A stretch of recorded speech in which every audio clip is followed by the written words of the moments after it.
title change. The title is changed. Yay!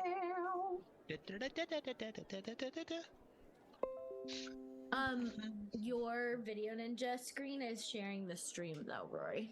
Yeah. Yeah, how dare it? I'm just letting you know when it gets to that point. There you How go. dare. Is that better? Yep, that's much that's gooder. us. Hello, everybody. Much gooder. Much gooder. Beep, beep, beep, beep, beep. Also something that happened last time, Ryder, is we all got +1s. Ah, okay. I Yes. don't care, he says.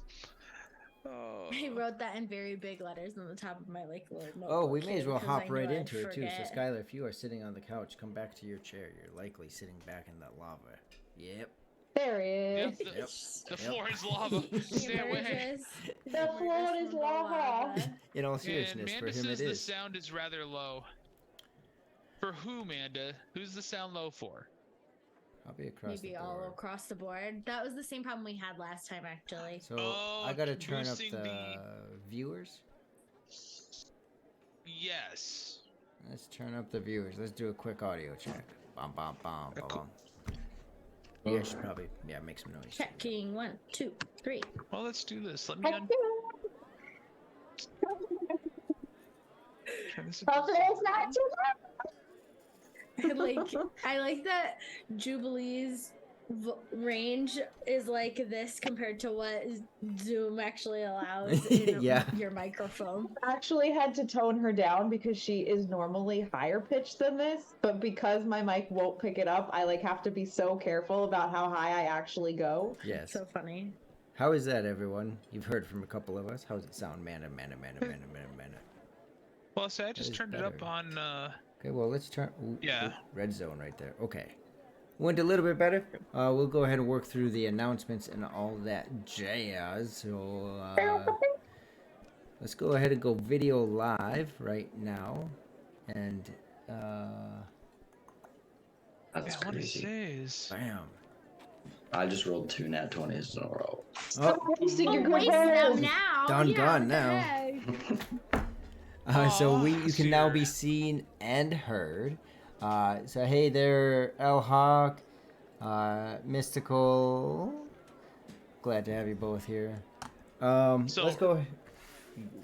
Yes. We're not gonna actually be streaming on our 1 year. We're gonna Oh. be either the week before or the week after. Yeah. Sadness. Sadness. It means we get a chill day for our 1 year anniversary. That's right. That's right. Mm.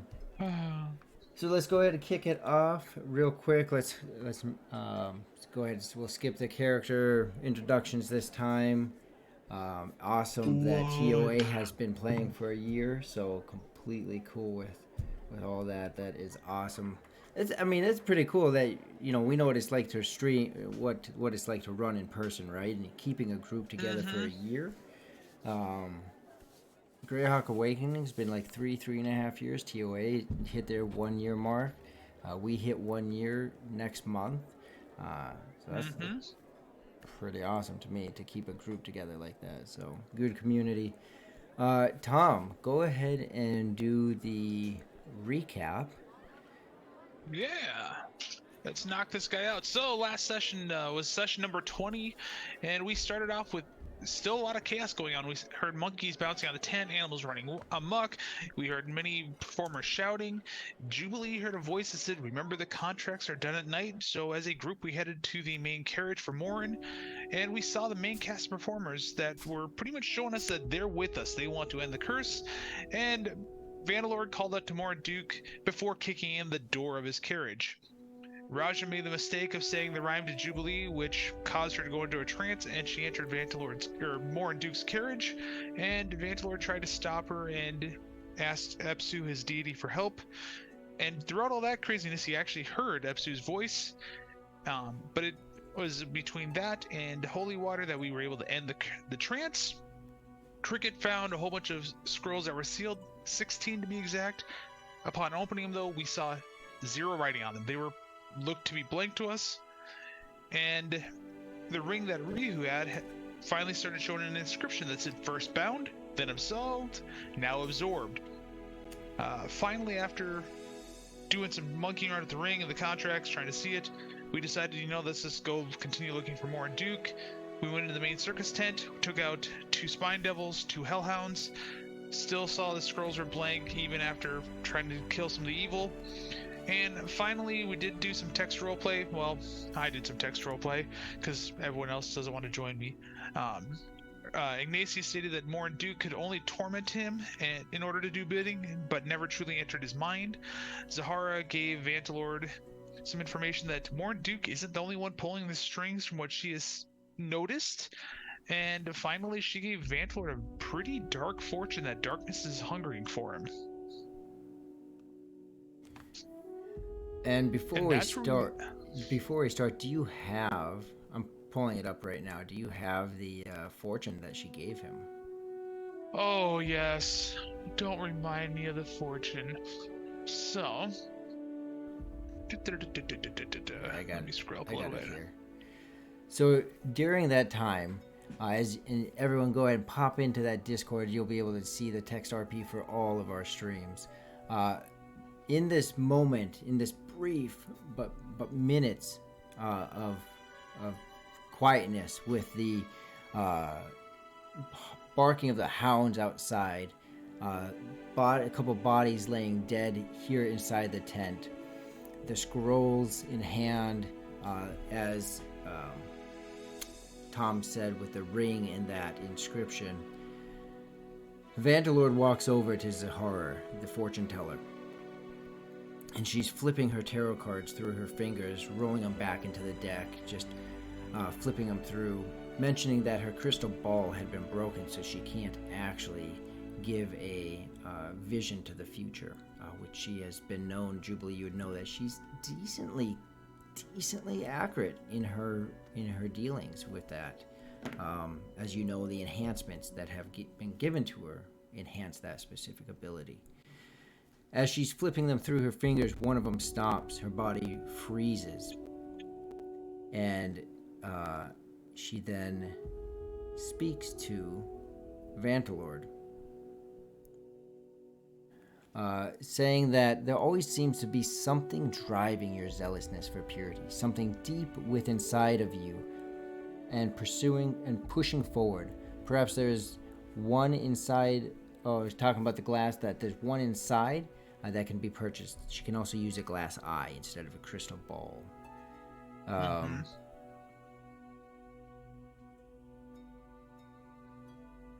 But the fortune was this. Yes, I am go not ahead. sure myself. That is something you'll have to explore. These cards often do not reveal full meaning. However, I see a darkness in your future. I see a threat coming your way that you will have to confront. She goes on to Wait. So, yeah.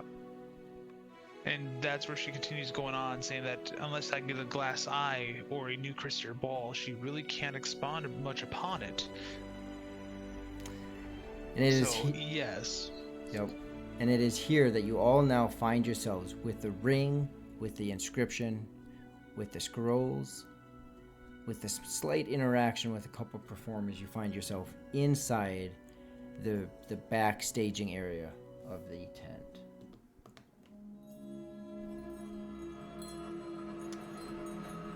Hounds barking outside. You have the back area, the staging area, where Morin Duke's carriage had been lit on fire. You're in the area the animals have spread out. The strong man, I forget his name offhand, the strong man. Grit. Say that again? Grit. Grit. He Gregor Grit. walked to the front. Vantalord, in your conversation with him, he said perhaps he can put his strength to use if someone comes in.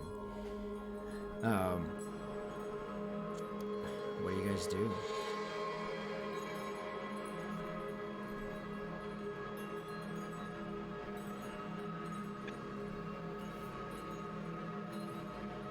I walk over to the counterparts and I relay to others what Zara had said before I talked with Grigor and Grit regarding strength, as they may or may not have heard that he and I were talking about the difference between strength and power and what it can mean as far as the resolve and the will.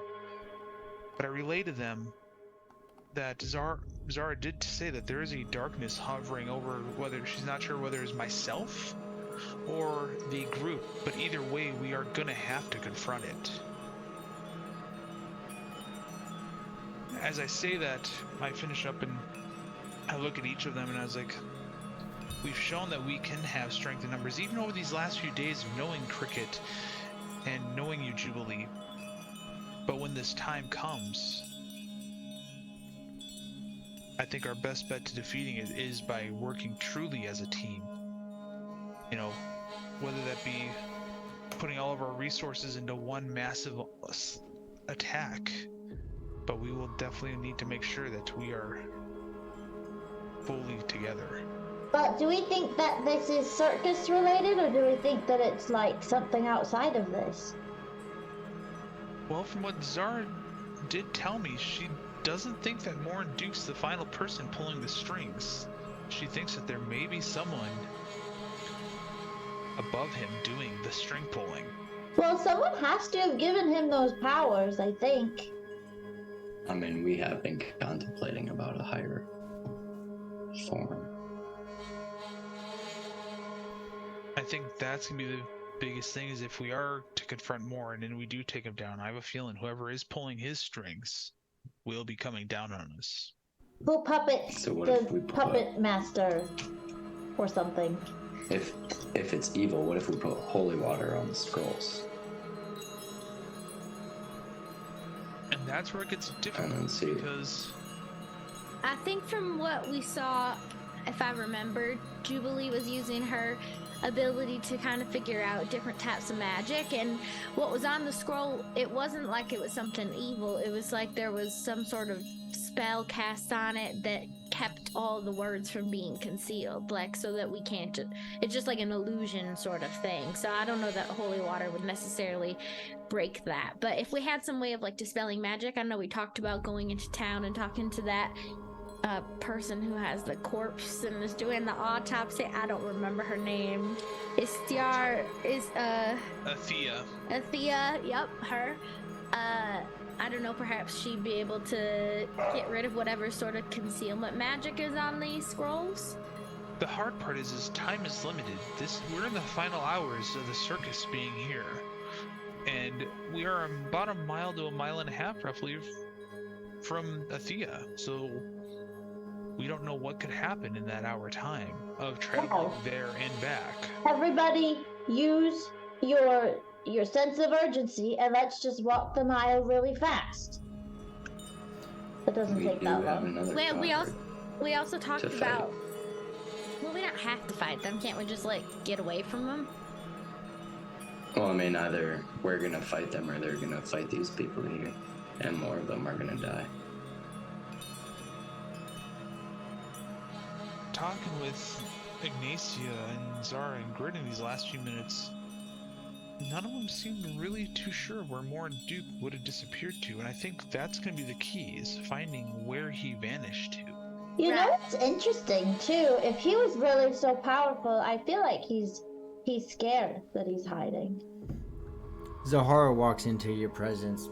After she had walked off, she walks back and she stumbles into your presence. She's grabbing her head.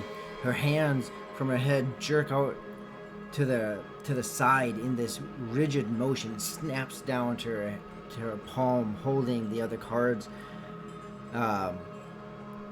Her body becomes rigid and shakes and looks at all of you.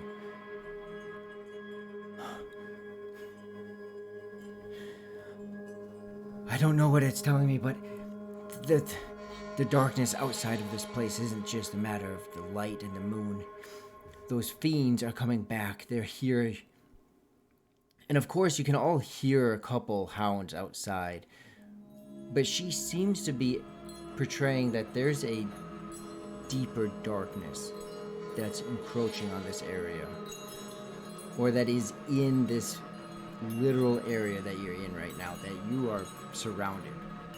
Do you feel like it's coming from a person, or it's just like overall darkness? Does it radiate in any particular direction?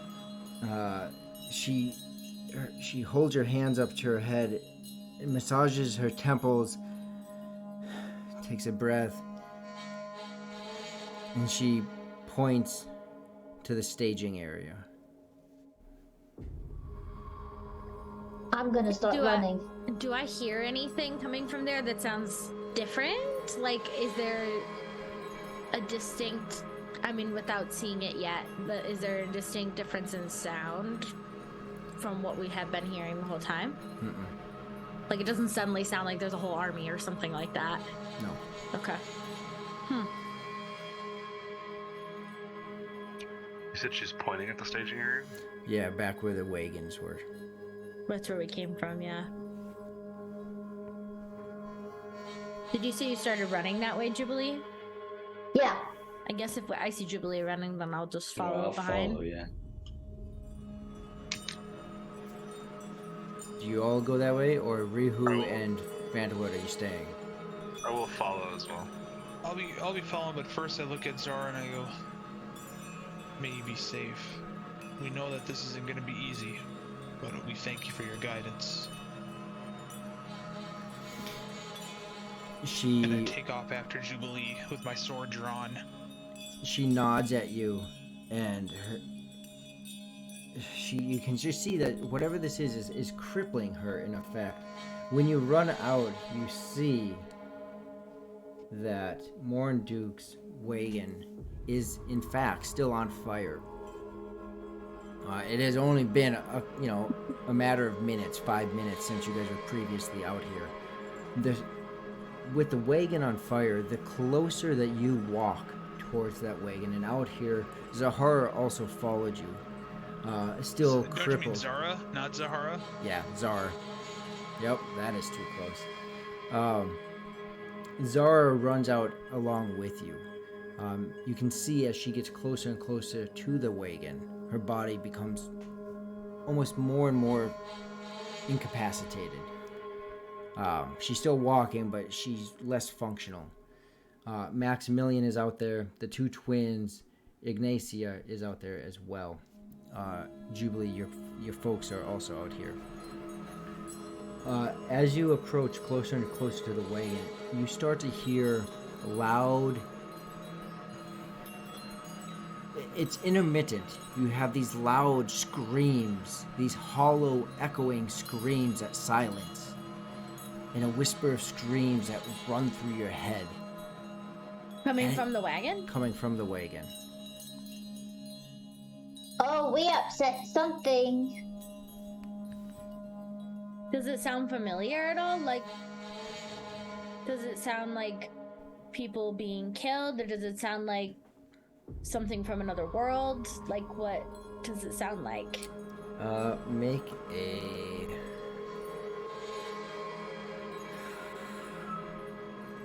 knowledge...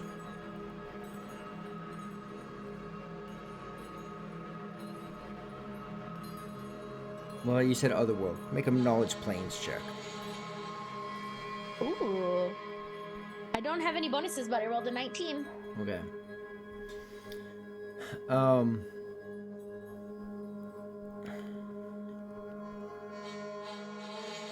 It doesn't sound like it's natural to this plane. Kind of this common knowledge that there are other planes, right? Like otherworldly. Yeah, it definitely sounds otherworldly, and I guess an easy description is like gnarling, like clashing of teeth. It sounds horrid and tormenting. Would I recognize anything of this? Because I know that Zahara was being sought after, Mm-hmm. and then she was saying there's people after.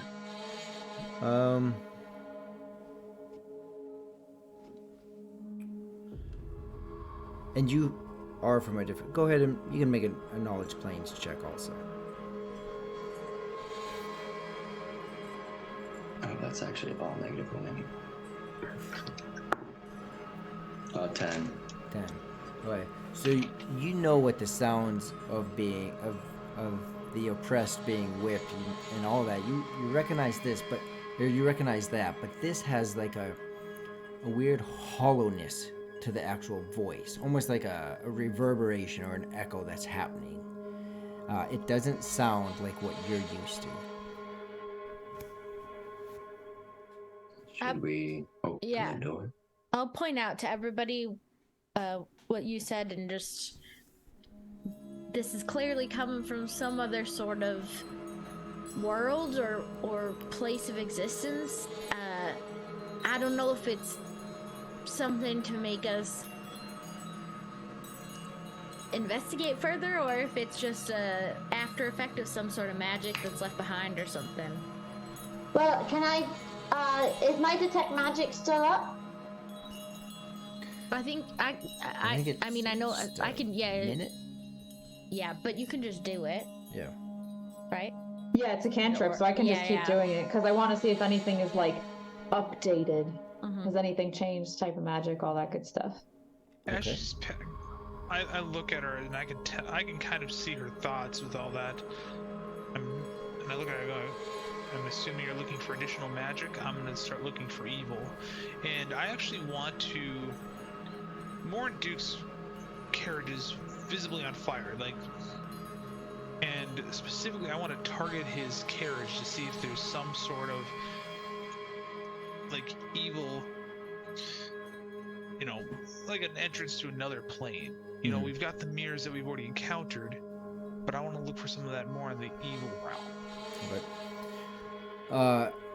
Jubilee, as you focus in for those 6 seconds, 12 seconds, as you focus in on magic, you do notice a few items radiating from your companions. Some that have been with them for a while, like the daggers. Some that are new, that have been obtained here at the circus. At the games, at the statue, at the House of Mirrors, various different items that you guys have acquired here. I was very concerned that you meant that there was just something on them that was evil or something. In the wagon itself, there is a pulsating or radiating sense of enchantment coming from there. Vandalord, as you are casting Detect Evil, you get slight emanations of evil in different areas that you look. In essence, this whole place has a residue of evil to it. But the wagon itself, make a will save. I'm gonna go with a will save of 16. Okay. Wow, I actually have a good plus on that. I rolled a 23. A will save of 25, I mean. Yeah, you can't take that 16 back. So you feel a heavy thump in your chest. This weight and this darkness that nails you right in the chest. You steady yourself, and you keep your detect magic or detect evil going. Do roll a knowledge religion. Okay. Does he visibly react when that happens? You see him take a hard step back as he's rocked onto his heels. Mantalord, what just happened? There's something going on, but I need to continue focusing. Give me 10-20 seconds. Till you finish this roll. Oh, and I rolled a nat 20 and plus my +4 on that, so 24. Sweet heavens, what is going on? Oh, my dice like me today. Okay.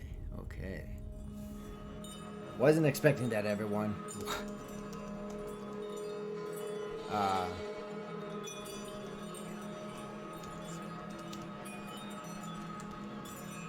Have the paladin do, knowledge for religion.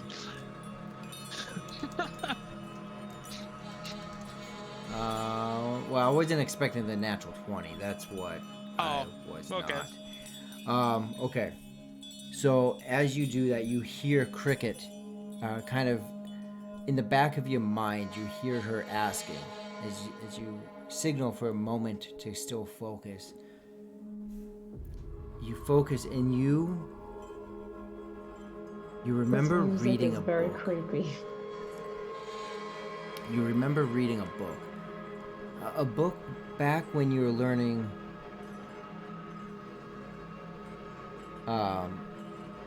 back when you were studying to be a paladin. In your trainings, both by sword and by book, there was one of the 9 hells. And you know that that's what this is. What you're detecting. You're detecting not just the 9 hells, but a very, very powerful force from there.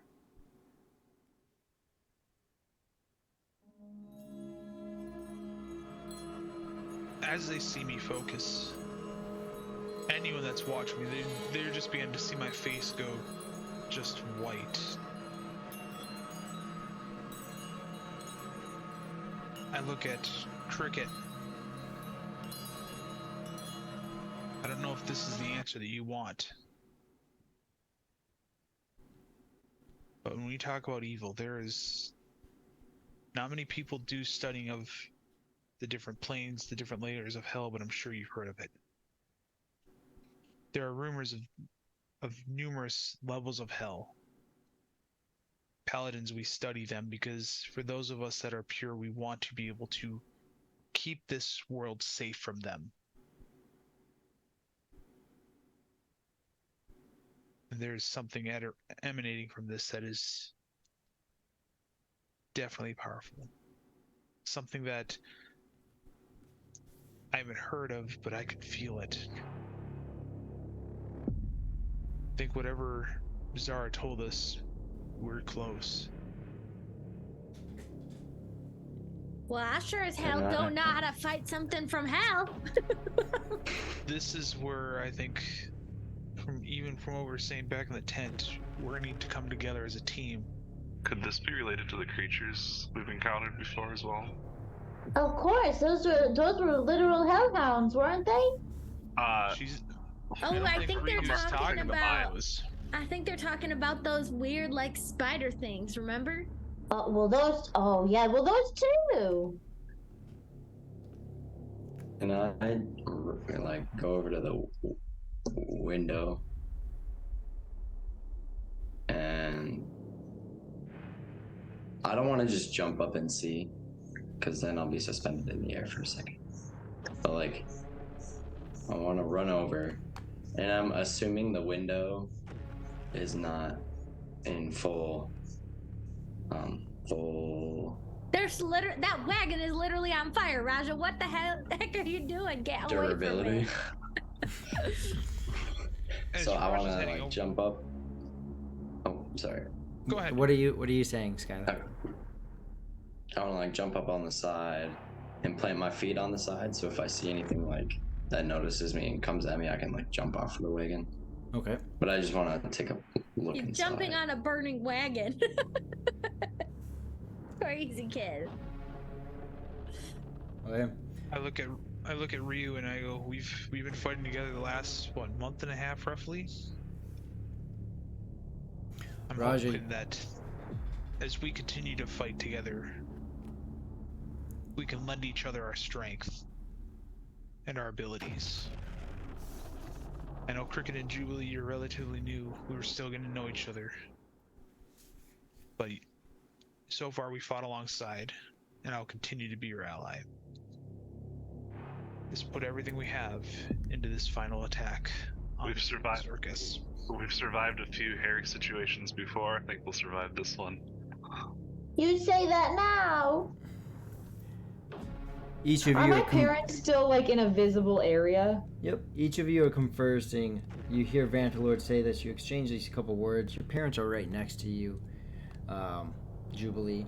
Raja goes over. He grabs on to some of the boards that are not fully on fire, although a few flames touch him. Nothing major to him. He looks, feet planted on the side of the wagon, looks in the wagon. Raja, you see that chair that Jubilee sat on, and everything is on fire. Inside, you see a spiral of flames, as if there's wind inside of it. It's twisting and turning. Moments. Roll a perception check. Oh god. We haven't fought him yet.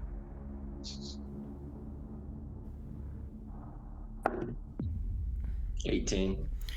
Moments where the flames twist and contort and shape into a face and are consumed back in the flame. You see these faces spin everywhere in your vision and then back into the flame. The throne is not on fire at all. And suddenly a burst comes out from the wagon. The flame and the concussion pushing you back. Which would be, let's go ahead and say, 4 fire damage. I already knew that was going to happen. It happens in every video game. The concussion pushing each of you back just a few steps as the wagon starts to fall in on itself. You said just fire damage? Yep, just fire damage. Oh, okay. Okay. I want to just really quick run up to my parents and hug them, and then I want to see if I can run up to the cart and slide underneath and see if there's like any trapdoors underneath or anything like that. As The she's one doing that that, I just look at exploded? So, 1 second. Yeah? Okay, so you're gonna go ahead. You say that. Chaotic. You say that to them, and you see her take this sudden step back as she then can't do it. Slides under the wagon. Bits of wood falling that's on fire falling down around you, Jubilee. The heat is immense. as she's doing this, I see things falling. hold I on, come hold on. alongside her. I Hold- want to lift up my shield. She's under the wagon. Under the wagon. When you're under there, Jubilee, you almost get to the other side. Okay. You look up, and as you see bits of flame starting to break through, breach through the flooring, little drips of fire dripping down. Right above you, in a red circle, you see a pentagram.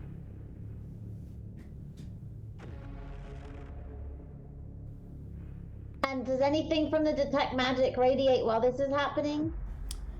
If you want to recast it, Yeah. uh, It's gonna be so evil. this is where you're finding that that enchantment. Okay. Is the pentagram's made out of fire or it's carved in? It looks like some kind of inking. Is that part on fire? Did you say? Sorry, I just was. So Jubilee, who's under it, you would see, Jubilee, that it is not on fire. Not yet. Should I try to reach my hand through it? Can I take? I don't like that you have to think about that. Can I take like a 5-minute break to figure out what to do? No, absolutely not. So you We don't go to get a touch 5-minute Pentagram is. a witchcraft symbol. Think of it that Yeah, way. that's what a pentagram is. It's like a circle with a Pentagram. big star in the middle. Yep. Yeah, I just looked it up. Oh, got okay. I thought you were asking what it was. I think it was. Or maybe not. Okay. So you see it. You go to touch it.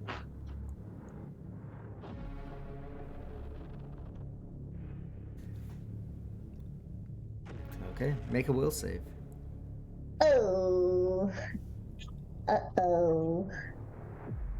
I'm gonna make it a. You just touched the pentagon. It's gonna be a 19.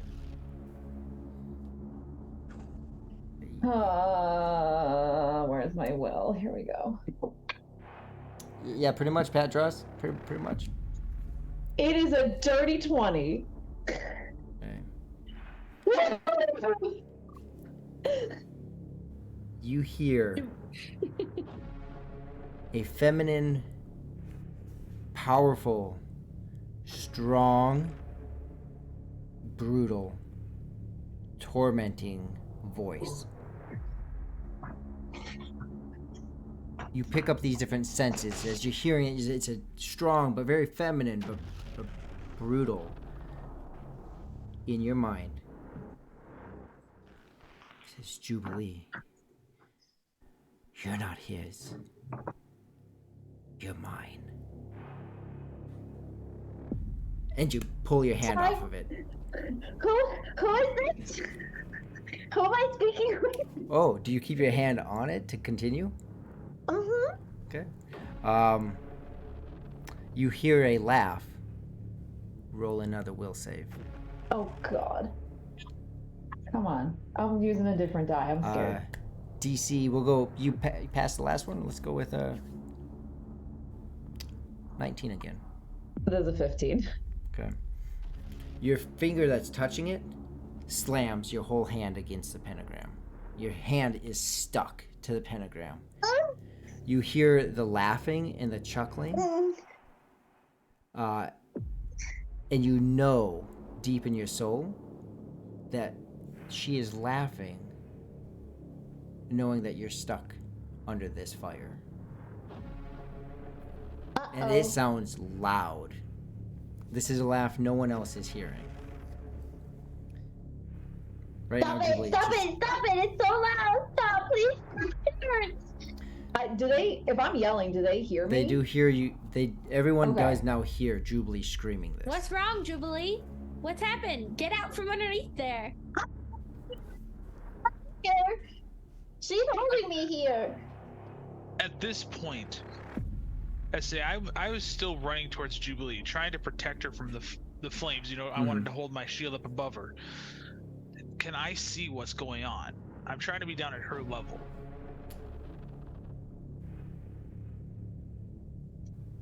You would have to get under it. You can see that her hand is Okay. up, but you can't see the pentagram. And you said she's almost on the other side. I quickly run around to the other side of the carriage. Am I able to reach her easily from that side?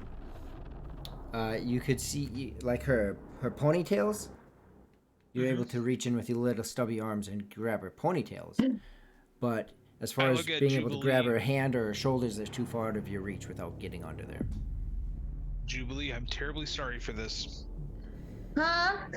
Don't do it. I'm doing it. I am very sorry, Jubilee. This is gonna hurt. I grab both of her ponytails and I'm trying to pull her out from underneath the carriage. And I know I'm gonna do damage to her. Anything the other three of you are doing, as you see Vandalor take off and then bolt around to the other side. Jubilee is screaming. I was moving. Ooh. I mean, my instinct would have been to move towards the cart to try and get under to help. Okay. So you're also trying to get under it? Yes. Yes, Raja.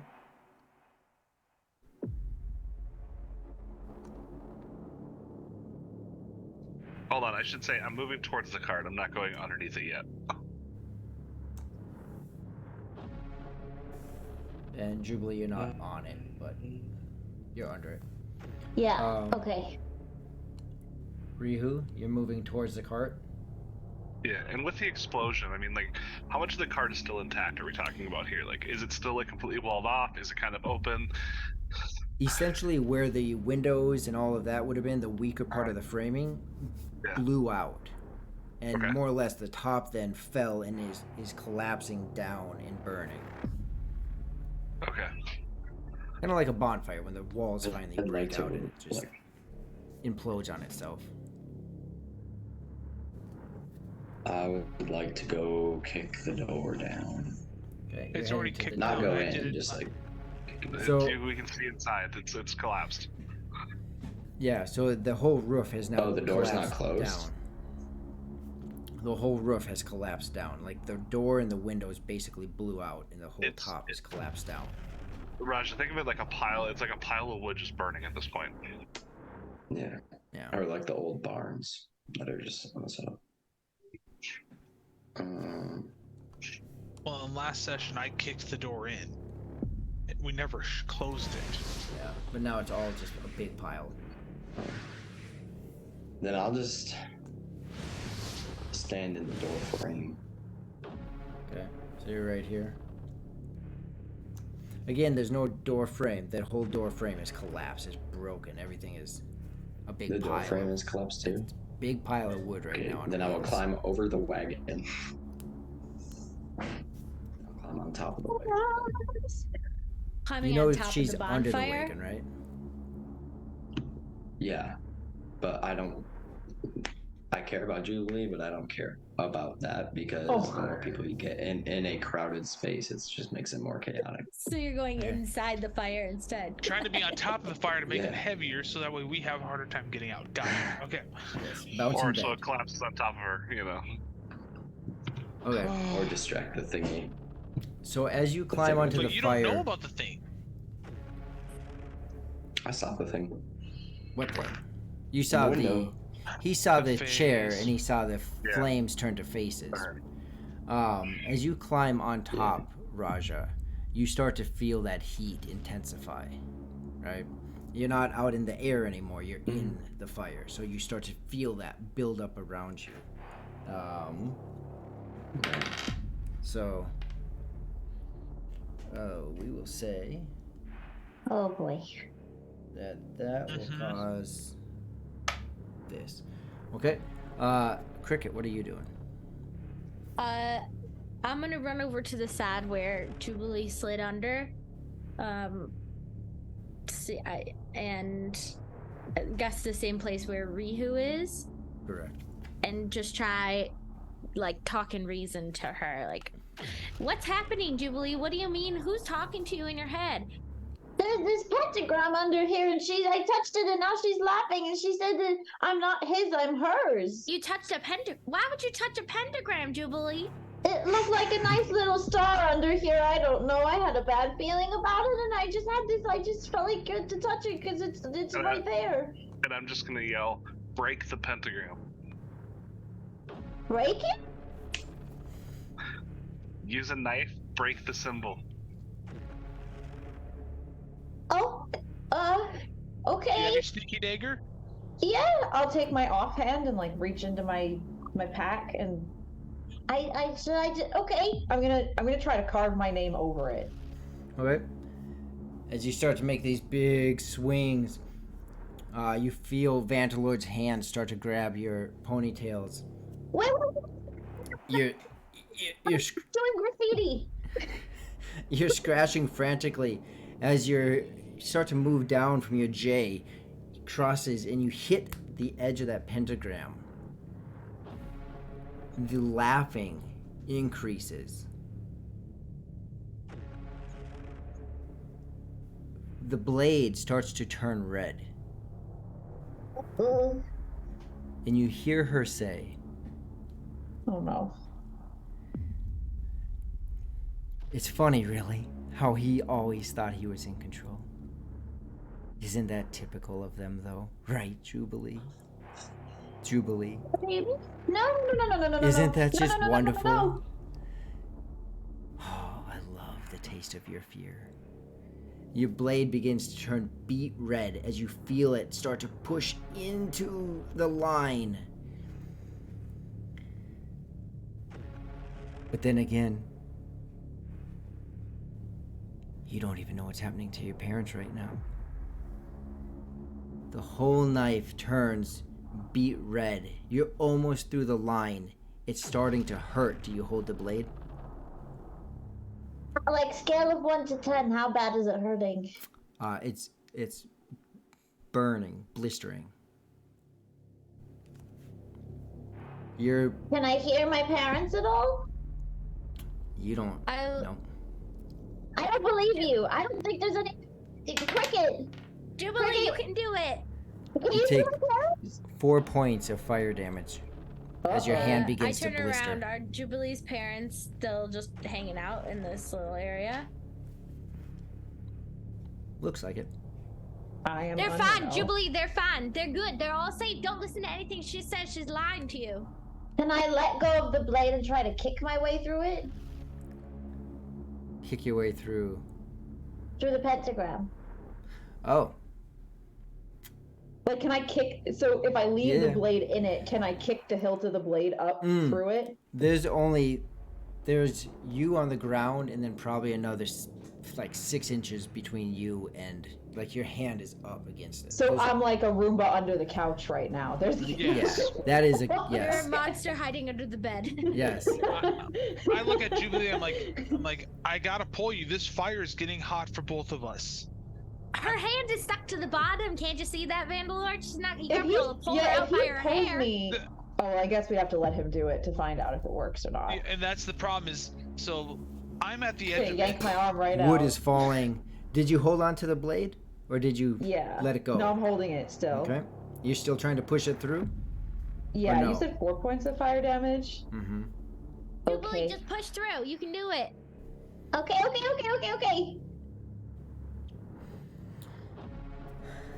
You keep pushing. You take another. As the Oh. blade hits the other edge, the other edge of that line, your blade pushing through, creating this big gouge.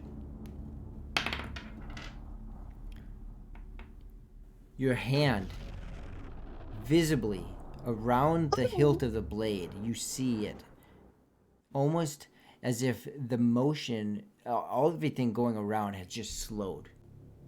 Everything. You see bits of wood slowly falling. The heat is increasing. You see your hand start to get bigger around the hilt as large bubbles and blisters begin to grow. You push through that line. Wood starts to fall faster and faster. You take 6 points of fire damage. And your Night-night. hand is temporarily, well, your hand is unusable. Perhaps temporarily or permanent. But your hand is Uh-oh. one giant blister on the bottom side right now. Oh. And am I trying to reach out underneath? Am I able to see this? Like I said, I'm down at her level on hands and feet. How do you react, Jubilee? Well, he would have heard me screaming and struggling and then all of a sudden just stop. I pull her out as hard as I can by the ponytails. I know it's gonna hurt. I know it's gonna suck. It doesn't matter. I'm knocked out, so I'm not feeling Exactly. You At, pull at her- this point, You pull her out, and hey, Travis 002? You guys are gonna just love how I say names. Trish. Yeah, see? I don't read very fast. Trish, welcome. You hear her just go silent, and you pull her, and she is completely unconscious. The heat around you is immense. Raja, as you're digging through, Travish. Oh. yeah, I thought there was, yeah. Yes. See, I'm All right. just bad Either at way, back in that. the fire. Yeah. I'm pulling Jubilee out by her Yep, ponytails. you pull her out. Raja, as you're in, you take 7 points of fire damage. As you're in there, you see these faces and flames start to spin around you.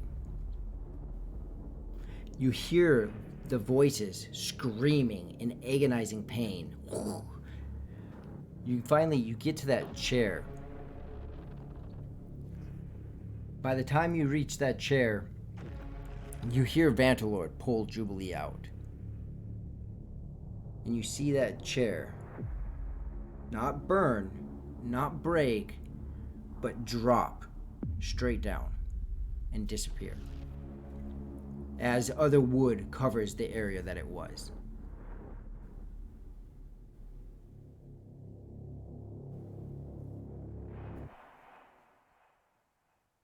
What else is in there? After, I just wanted to make a note. I'm running around to the other side where Right, same. Okay, you're where both running she's around. up. Yep. What to where Jubilee was pulled out from underneath. Yep.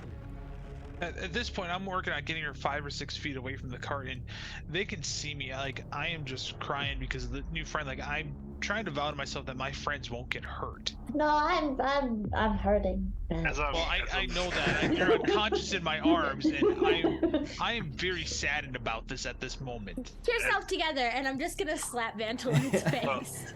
As I'm running around and standing out of sight too, I'm pulling out my healing potion directly out of my bags. Okay. Yeah, you can't panic in an emergency if you want to protect us, Vantalord. But still, I'm supposed to protect those that are weaker around me. All even though right, she she's can fight. dying. Let's go, heal her. Don't you have some ability?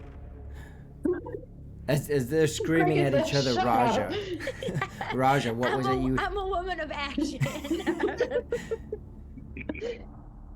As you saw that, Raja, what were you doing? As you see them pull Jubilee away. I'm looking as to what's around the cart. Like still in the cart area? Are you still in the flame? Okay. As you Yeah, I haven't taken any damage. So Right. It's not. as you begin to pull some wood debris away, looking for that chair or anything else, no other items seem to be able to be found. Either they were consumable or they broke or something would be a good assumption, an easy assumption. Looking for that chair specifically, you saw it drop down. And as you remove the wood, you start to see that the floor is starting to break through. Okay. But you I'll don't see the chair jump out itself. I'll get out of there then. Okay. And as you were looking for that chair, you no longer saw any of those faces in the flames. Yeah, that's what I was looking for. So, yeah. Jubilee is unconscious and severely injured. Burn marks. Her hand, you guys can see the devastation to her hand. I'm quickly dumping a healing potion down her throat. Okay. Okay. Thank you for having some common sense, Ryu. Woof, shots fired. That's fine. You roll the heal for that potion. Okay, one second.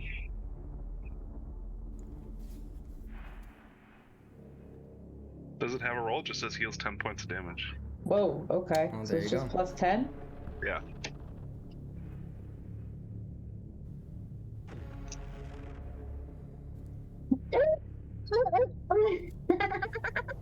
Was that a potion of healing or a lesser potion? Because I know a potion of healing was 2d4 plus 2. And a lesser potion was 1d10 plus 2.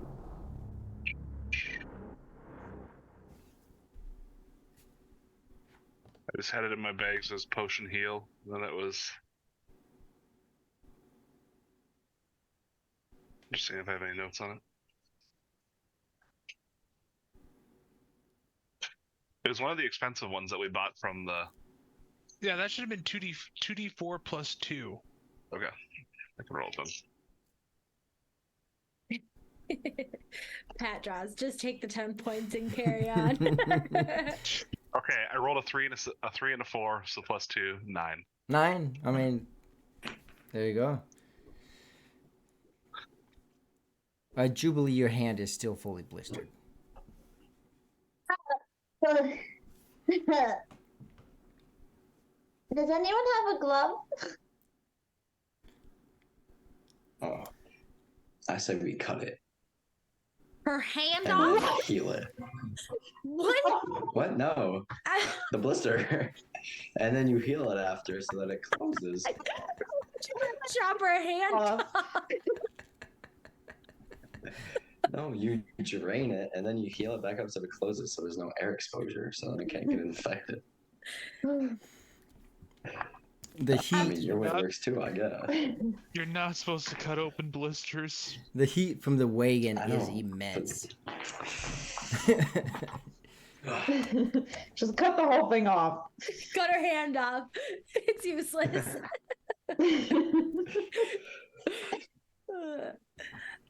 I have a bruise. I'm just gonna cut my whole leg off. I'm guessing I have some like wraps or things like that for some level of healing, either just myself or Bear or things like that. I'm just gonna pull something out and try and at least do what I can to stop the, like, I don't know, the swelling, if nothing else, on her hand, and try and like wrap it so that it stays protected. Okay. Anything that you use your both hands for, Jubilee, you'll be at disadvantage for. Luckily, I think all I have is a whip and some spells. And was that your? And a couple daggers. Would it have been your dominant hand that you touched the wagon with? You said offhand. No, I pulled No. my dagger out with my offhand, so I touched it with my good hand. So you're But at the dagger disadvantage. hand, which one got burned? Her hand on the pentagram? The or one on the dagger. One on the dagger. Oh so, wait, which? Oh. Yeah, so it's Yep. it's my offhand. There you go. Okay. So anything that requires both hands will be disadvantaged until that's healed. Okay. We love that for me. And you go ahead. You're able to wrap her hand as you feel the heat to your back from the wagon as all this lumber begins to burn. The sounds of the hounds outside approaching. You know that they were actually not very far away. You start to hear some screams from inside. It sounds like maybe someone had been trying to fight something off. What's up? What was it? Who can you explain a little bit more, Jubilee? Who is it you were talking to, and Hello. what did you see? Yes, See, that's the problem, is I don't know who it was. It was just a voice in my head, and she just kept laughing, and she said that I'm not his, I'm hers, and I think it's whoever's controlling Morin Duke. Hello, hello, hello. Yes, Yeah, Sky, we can hear you. We can hear you. As she says this, I put my hand on Jubilee and I cast Touch of Good. Jubilee, I will send it to you. For those that don't know, you can touch a creature as a standard action, granted a second bonus on attack rolls, skill checks, ability checks, and saving throws, equal to my paladin level for 1 round. So until we hit combat, it should be Oh, now active. it's back. Okay. And it will give her a. So where's my sanity? Oh yeah, so equal to my paladin level, so it'll give her a +4. +4 to saving throws. Mm-hmm. Okay. Okay. Until the Can next you round give of me a combat. quick? What's up, Sky? Can you give me a quick summary of everything that just happened until lost like your- 0.5 seconds ago? Okay. Yeah, you lost your ears. Yeah, I could not hear anything. Her hands got wrapped, and Vandalord cast a spell on her. Oh, okay. Yep.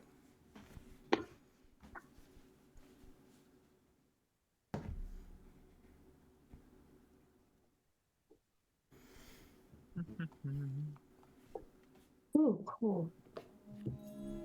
Okay.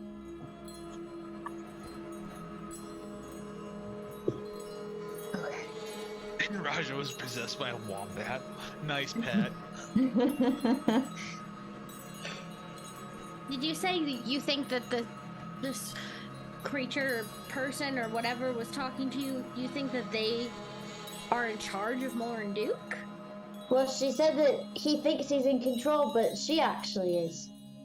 So this is like we're talking about. Maybe there's something above him who's like, you know, like who puppets the puppet master, and we're thinking is maybe this whatever woman. It was a woman's voice, you said? It what I think, yeah, it sounded like it to me, but I think that's who's definitely in charge. There must be he's getting his magic from her, or maybe she's giving him some special stuff that he didn't already have. Were you able to like break that pentagram like Rihu said? I got my dagger through it, but then my hand was ready to fall off, so. I wonder if that broke like a connection here or something like that. Or I mean, maybe you severed her tie here. I don't know, or maybe I made it Or worse. she's released and not in a board anymore. Well, I feel like. But she breaking- was there. There was nothing in there when I was up there. Was there something in there before? Yeah, there was swirling fire with a whole bunch of screaming faces. Swirling fire, screaming faces. Did I but not mention that? You did not mention it. You certainly did not. You did not. That's why I climbed into the fire, by the way. I was a little curious. I thought maybe you were missing home or something like that, but I wasn't gonna question it. That would have been maybe good information to know. So we're saying there was some sort of swirling vortex of fire and heads, maybe directly above some pentagram and the bottom of his cart, and there was like a devil woman talking to Jubilee through the pentagram. And also, Vantalord said that he heard or he detected something from like the plains of hell. This feels above my level of knowledge, but I feel like we're getting into something really, really dangerous and deep. I'm gonna call Ignacia over real quick. He would be. Due to the fact that he is a tiefling. Yeah, he comes over. He's actually like, how about you all come over here? That is, I mean, I know I like flames and all, but still, that is blazing hot over there. And I cannot imagine that very many of you like flames very well. Yeah, I don't feel like being fired today. So I'll be over here. Yeah, so I guess we I'll can- run over to him. Yeah. I'll help. I don't know if Jubilee needs help walking or not, but if so, I'll help her. I was Walk gonna say okay, next time. I just can't use my hand. Well, hopefully I wrapped it up so that it doesn't get worse. No.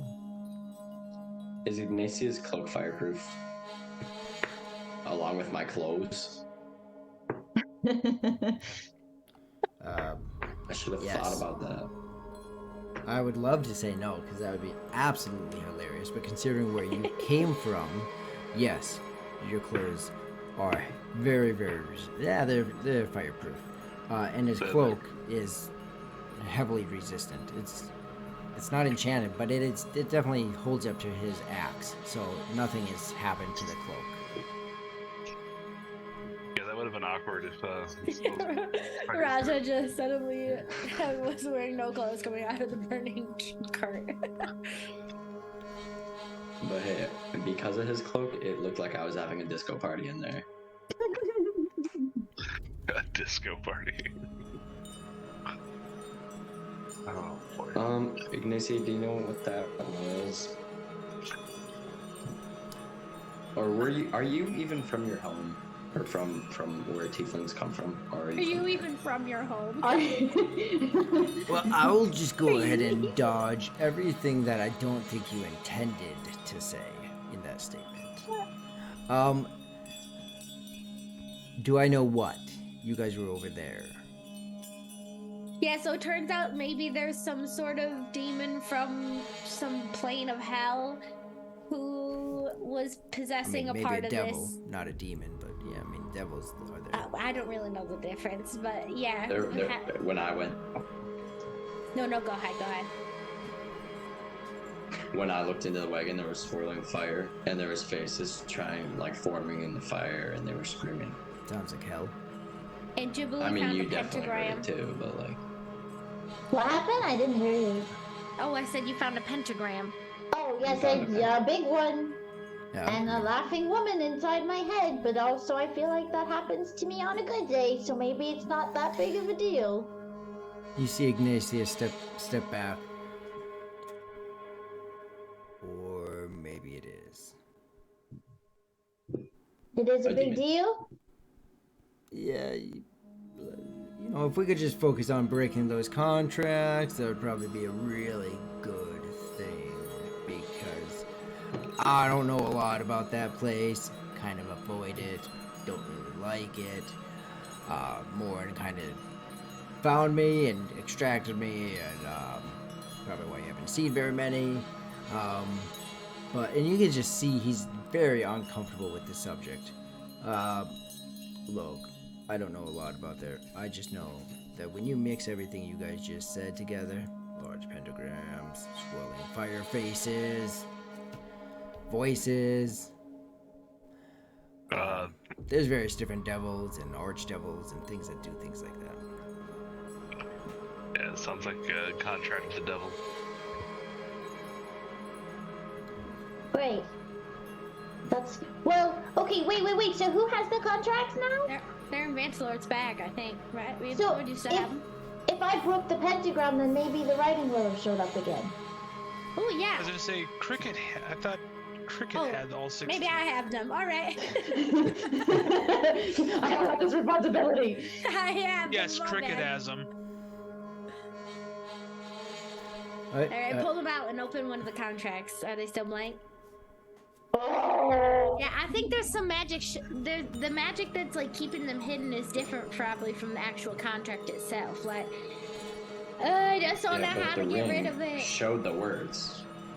The ring, yeah, first bound, The ring, then absorbed, it showed now words. absorbed. No, it had like glowing words on it though. Or was those were the words? That was the words on the ring, yeah. What were they?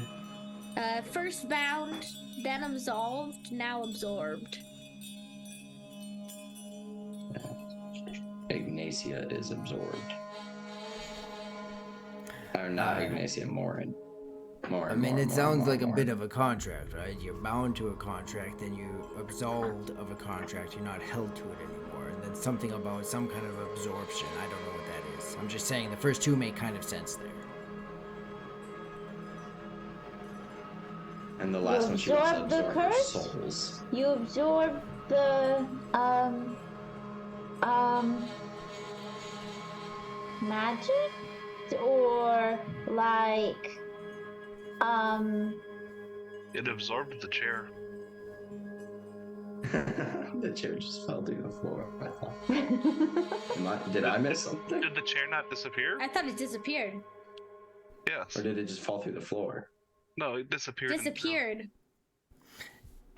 From your vantage point, Raja, it looked like it fell through the floor.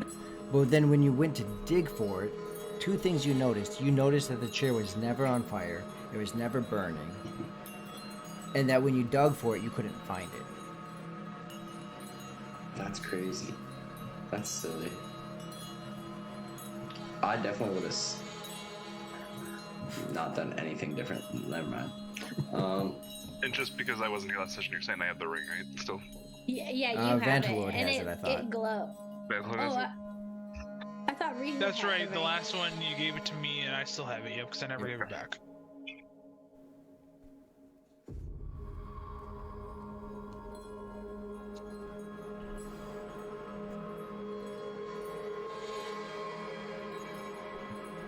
How did anybody know? I don't know how to break a contract. That seems like something. Does anybody else know? so the issue was the contract's not broken until I can't read it, so I don't know what the stipulations are. Did you Is ever there, read like, it some- before? Like, do you remember reading it at some point and signing it? No, that was the problem, is I was born into the circus. Wait, all right. So hold on. Some of these people here, yeah, hold on. Valeria and Valentine and these are you guys signed the contract, right? Yeah, we can just ask my parents, because this is Or their your fault that I'm parents, in yeah. here. What did it say?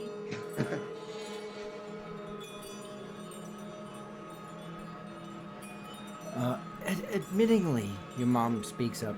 Admittingly, there is no end. It is a deed through and through. But it What does doesn't that say mean? anything about like you can break it by doing something, or like if you do something against it, You know what I mean? Not like you can If just I could- eventually say, I don't want this anymore. If you could Can you read do it, then something? perhaps we could find something. But that was so long ago, dear. That was 20. Think 30 real years hard. ago. Dig back into those memories. This is important. Oh, what about Vara? She's a reader. By the way, natural 1 on that roll, so. Oh, She don't remember. Darn it, Mom. She's had a really traumatic night, to be fair. Her long-term memory is probably not the most important thing. And her even body the is others trying to speak up do. and say, you know, that night does. It has a fog around it. They can all remember that night. They can all remember going to sign, but there's a fog, like how things are just on the edge of your memory. When they remember sitting in the chair, and then it just gets foggy. It sounds like they were put under a spell to sign also. Which I feel like in most places is illegal. Right, maybe this is an invalid contract if they were under duress when they were signing it. Where can we contact some kind of mystical lawyer? I need to speak with my attorney. Did we I'm taking pull the Crown and contract Justice back out? class. I'll be. Yeah, I've got I'll one be your out. advocate. It's blank. Have we? Did you try putting the ring near it again? We can try again. We did do that before, I think. How about this? I speak up and I'm like, I apologize for the silence. Just been thinking. In many areas, I remember reading when I was first studying. Demonic contracts like this are made in blood. Ignacia, can I see your hand? This is gonna hurt a little, but not a lot. That's actually so silly. That's like the first thing I said. Why do you want I to don't cut? want to do. I just want to have cut part of the palm of your hand just for a little bit of blood, not a lot. I want to see if someone's who's already signed the contract, if they put a little bit of their blood on it, if the text will reappear. Or how do we know which of these 16 ones is him? Are we gonna make him put his blood on all of them? I'm just taking a gamble. Because I have a feeling if these were all sealed, knowing there's some sort of curse or magic behind it, I bet you even just putting his blood on one of these will bring back the text. If you were no paladin, I don't know that I would let you do this. And he offers his hand out. I take it and I go, again, I'm sorry that I'm making you do this. I know this was probably hard the first night. Just do it. You're making me wait. Alright. I grab my dagger and I cut across his wrist and I squeeze his hand as hard as I can just for even 2 drops. Oh. But hold on. You cut across his wrist? Not his wrist, his palm. Sorry, I was Okay. looking down. Oh my god! Thank you for correcting me. I Secretly, appreciate it. Vantalord is out to murder everyone. Nope, that's not gonna happen. A slash goes across his hand, and you squeeze as a good amount of drops drip from his hand. You see it splatter onto the paper as it creates a shimmer across the top of it, and the blood is absorbed into the paper. No words appear. Suddenly, Ignatius grabs his chest, and he's thrown down to his knees. And he's what's going on? What's going on? What did we just do? What did you just do, Vantalord? Don't know. I was hoping that this would just bring back some of the text so we could read it. Can I make an insight check? Is he kidding? Now he's being absorbed. On Vandalord or No, on Ignacia. either way, you know Vandalord's intentions were exactly as he states, as well as Ignacia. There is no doubt that he is in a lot of pain right now. Oh, I thought he was trying to be funny or something. No, he's in pain. Oh.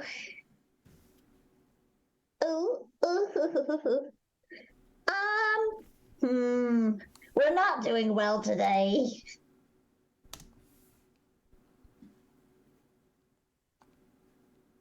my goodness, that's crazy. I'm just like stunned in disbelief because I don't know what to do in this situation.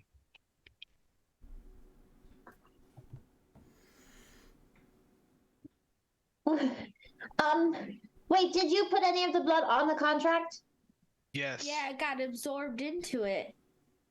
And So nothing is Shimmer- appearing. Okay, wait. You have the ring? I do. Can I look through the ring at the contract? Sure. I hand her the ring. If I look through it, I can't see anything, right? I mean, you can see the contract, but nothing's different. Okay. What if oh shoot. Bang. Is Ignacia still like writhing in pain, or does it I seem to got have too excited passed? and I threw my Oh, microphone yeah. on the ground. He's He's- crippled over in pain. Like it's still going on too. It wasn't just Oh, like yeah. a one-time thing. Yeah, I mean, and it's been what, like 20, 30 seconds since that happened. Right, but right, yes, right. Yes, he is It's still. not just like a oh that hurt. It's Nope. like a Nope. This is just ongoing pain. Okay, great. Love that. Oh shoot. Hang on, what I else use do I my have? Phoenix Gem on Ignacia. See if that does anything. Didn't you already use the last charge of that? I think we have No. one left. One left. Yeah. I Okay. don't have anything. Are you using it that or no? will be helpful right now. Yeah. Okay. You go ahead and discharge your Phoenix Ember into Ignacia. You see the whole thing now turn this blackened color. I forgot what it does for healing. But It 1d8 for healing.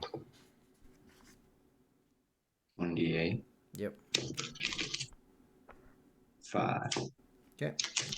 You see his hand fully heal. There's no more knife wound on his hand. He is still writhing in pain, though. Oh no. So it's like it. Can I tell then just from looking? Does it look like it's like physical pain, or is it something mental or like internal? If it's physical, it's not external, right? Okay. So maybe his heart collapsed, right? So internal Right. pain, right? Or maybe Right. it's mental or spiritual or It's- something. but Did it's he not- seem to get any relief from after Raja did that? Nope. Raja knows that there was healing, and you guys would know that his hand is actually healed. You know there was an effect, but he doesn't Right. seem to notice. Ignacia, snap out of it. What's happening? What's There's hurting? nothing to snap out of my chest. It just hurts. Your chest hurts? Like you're having a heart attack or something like that? And it's even just hard for him to talk. He gets out every now and then. Like it seems to just be like the core of his being is being squeezed. Have you ever experienced anything like this before? He is screaming in pain. Oh man. As you speak calmly to him, he is Yeah. screaming. I'm a doctor. How often? On a scale from 1 to 10, how would you rate this pain? Like, my only reaction right now is like, what if we try and tear it up? We tried. It didn't work. Try to tear it, try to burn it. Yeah.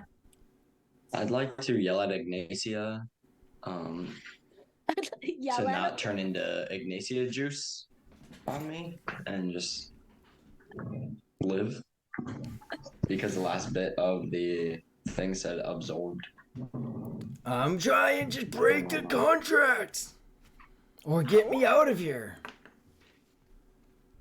I Are you have breaking the contract? No, he said just break him. I'm trying, comma, period. Oh. Just break the contract. I see. I was like, oh, maybe this is the process. This is it. This is it. He just has to fight through the pain.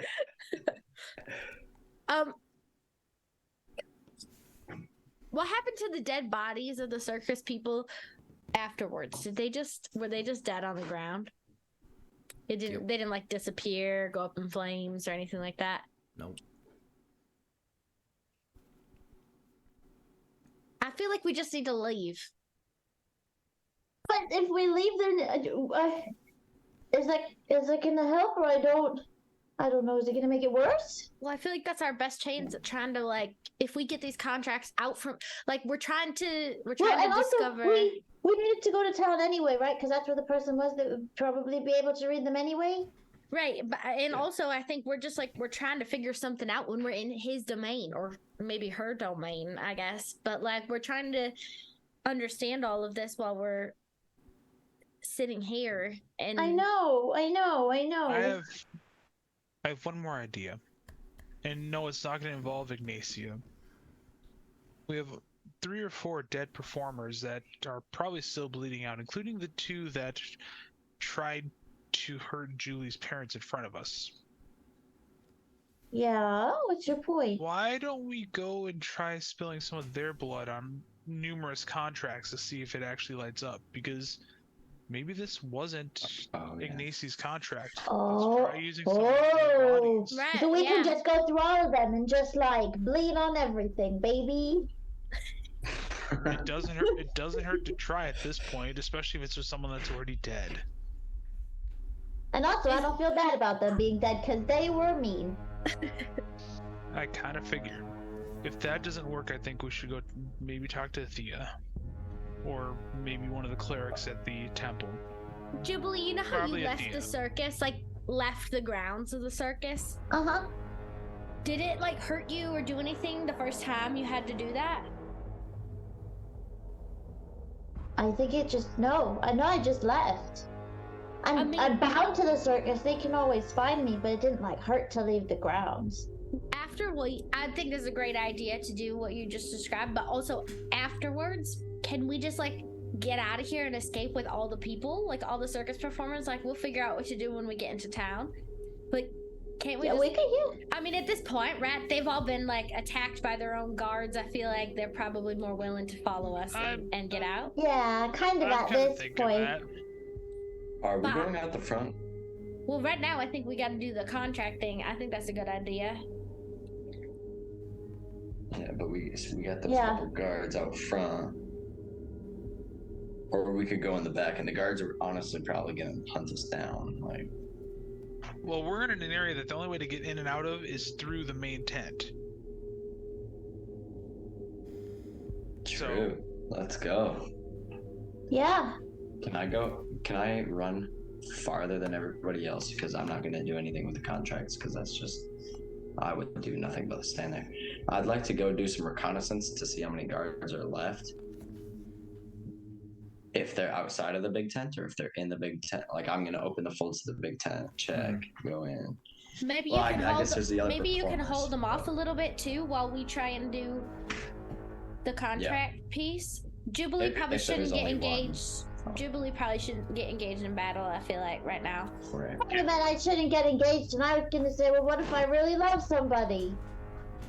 Well, I mean, you can try, but like we only have so many healing potions. I look at Jubilee. I'm like, you're a person that likes to inspire and make people laugh. Maybe that could be your strength instead of doing the physical combat, helping give that. I'll distract them with my Inspiration stupid jokes. You know, Let's turn into a there's no such bard. thing as a stupid joke. Only ones that people don't laugh at. So I mean, Roger, you guys have heard me for the last month and a half. Raja, did you just think I'm gonna turn into a bard? He is a I am a bard. Oh, are you? Oh my That's actually Lanta! crazy. so Raja, you head through the tent. Does anyone else go with him? Yes. Yeah, we're all going Well- out Oh, in the y'all going? contracts. Isn't that where the bodies are? Yes. Yeah. They've hit the Oh, floor. I get what you guys are saying now. But I need somebody to hit because I'm of no help here right now. Don't Maybe worry, I Jubilee am in and I can do the perfecto contract. I'm condition. very exhausted, like just real tired. I'm having a hard time feeling any sort of connection to nature at the moment. Yes. I'm in Everything perfect about this condition. place for you is extremely unsettling. Cricket. Yeah, this is the opposite of all things good and natural. Natural. Mm-hmm. Natural. Natural. And today's word of the day, natural, brought to you by Cricket. In the southern accent strikes. Sometimes the accent is wrong. Okay. When you guys do enter the other side of the tent, or into the tent, into the staging area, of course, people have shifted. There are some bodies on the ground back here. The two individuals that had your parents captive, Jubilee, are here in that, entering the main circus area.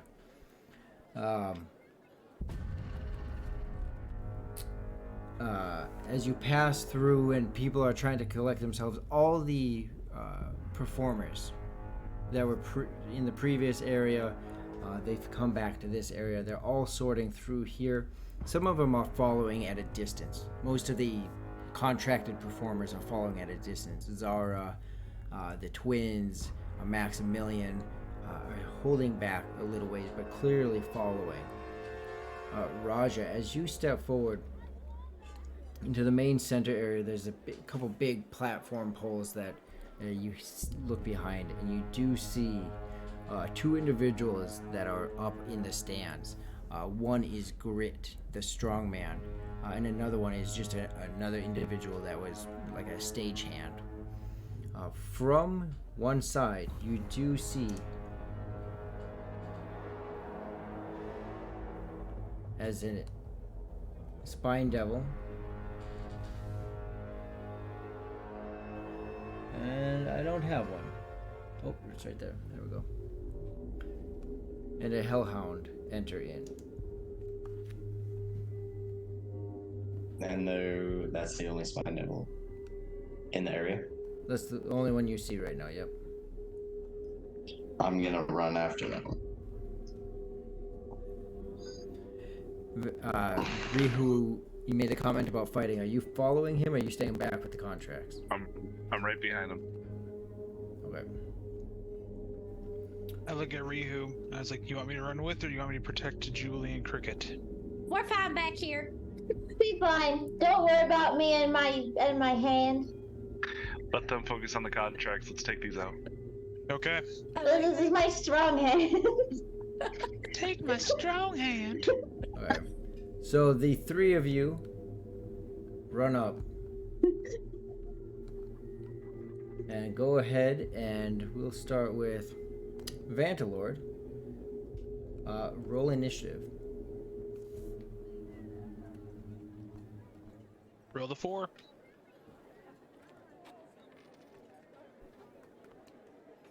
Okay. You rolled a 4, and I rolled a 1. You guys go first. I have a quick question, which I don't need to ask now, but can you remind me when we go on my Arnott break? Okay. How far are we? 40 feet. Oh. Oh, we're 40 feet away. Can I Are those run? like, are those like Wait, real quick, are those like stadium seating kind of between? Yes. Okay. Yep. So I want to run up to the second tier of the left stadium seating there. Yeah. I'm bringing out my favorite dagger, Okay. and I am throwing it at the Spine Devil. Okay. Roll to hit.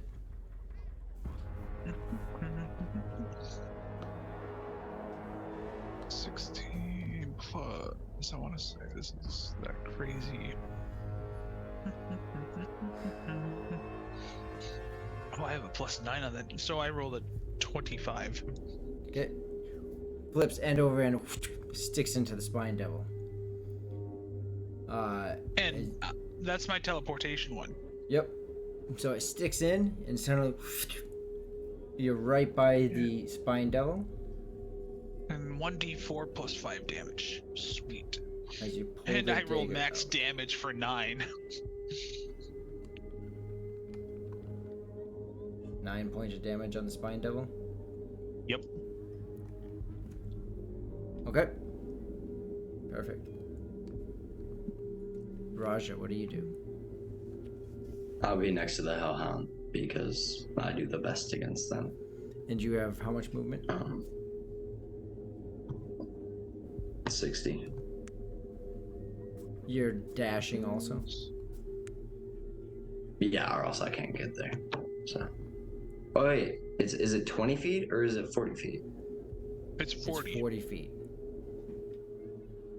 Okay. Because I know these are doubled, so I wasn't sure if that said 40 or if it said 80. It said 80, so I cut it in half. Yeah. Okay, so you run up. That's your movement in action. I think so. I don't think. Yep. If you're dashing also, that's gonna be your action. Yeah, I don't think I Oh, and it's have you. a bonus action thing. Okay. Jubilee and Cricket. What are you doing back here? We're gonna go to the nearest body of somebody that was like a circus person who would have had a contract. Oh, So Yeah. it sounds like we might be near one. And then just Jubilee, don't you have daggers? I do. Can you just cut some of him? I'm just gonna start pulling out all the contracts and like let's just test it on everyone. Jubilee takes like a very long look over this body. How long has it been here for? It's pretty fresh. 20 minutes. Yeah, 5 or 6 minutes. Yeah, I mean, not long. She like picks up their hand, then drops it, and picks up the other hand, All right, and then stop drops playing it. with. You can't play with the dead bodies, Jubilee. I'm just trying to figure out what the best spot is. Then I'm gonna hold its head up and slice the throat and just hold it. That seems like a lot. If Gushing, hold on, that's too fast. I was thinking like a drip or something. Should have never given her the daggers. No. As the contracts pass through Cricket, each one passes through, you see the blood on it, and as you reach for the next one, there's no blood on it. Each time they pass, it goes in. The same thing that bloody, happened to clean, Ignacio's blood. over and over, except Jubilee. In the back of your mind, you hear a soft feminine voice. That's right. Keep going that way. That's right. Uh-oh, am I multi-classing? Do I see her face? Like, did your face show anything when you hear that, Jubilee? I would have straight up just like probably either went limp, like not holding it up straight anymore. I would have just dropped it all together. What happened? What happened? Why are you making that face? She seems like she liked it way too much that I did that. What did she say? She was talking to you in your head. You're not touching the pentagram anymore. No, I know, but she's still talking to me, and she said that I'm doing this right, so I don't know if that means that we're getting closer to finding out whose contract this is, or if she really likes when I make people bleed a lot. But either way, I don't like it. I don't like it either, but I also feel like we should just finish doing all of them. Yeah, well, yeah, I mean, it's already bleeding, so. Right. So we're And just you- gonna keep going, You right? pass all the contracts through, and you see the same thing on every single one of them. And There's that will nothing bring us. different at all. Nope. Oh. That brings us to the Well, it was monsters. a really good idea.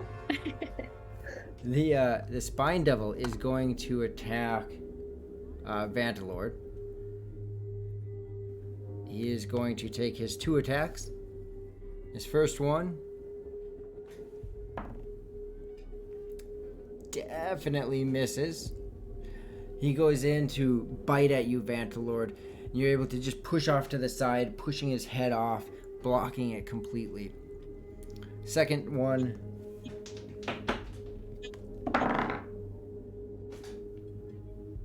Same thing. He comes back again for another bite, and you're pretty familiar with his slow movement, and you bop his head off to the other side again. The Hellhound is going to go ahead and go for Raja. He is going to wait on that. Where's his intelligence? Nope, he won't wait on that.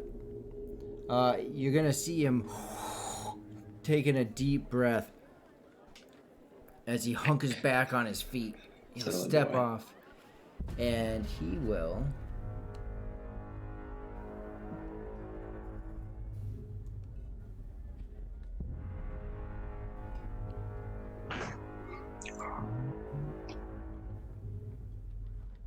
Come on, guy.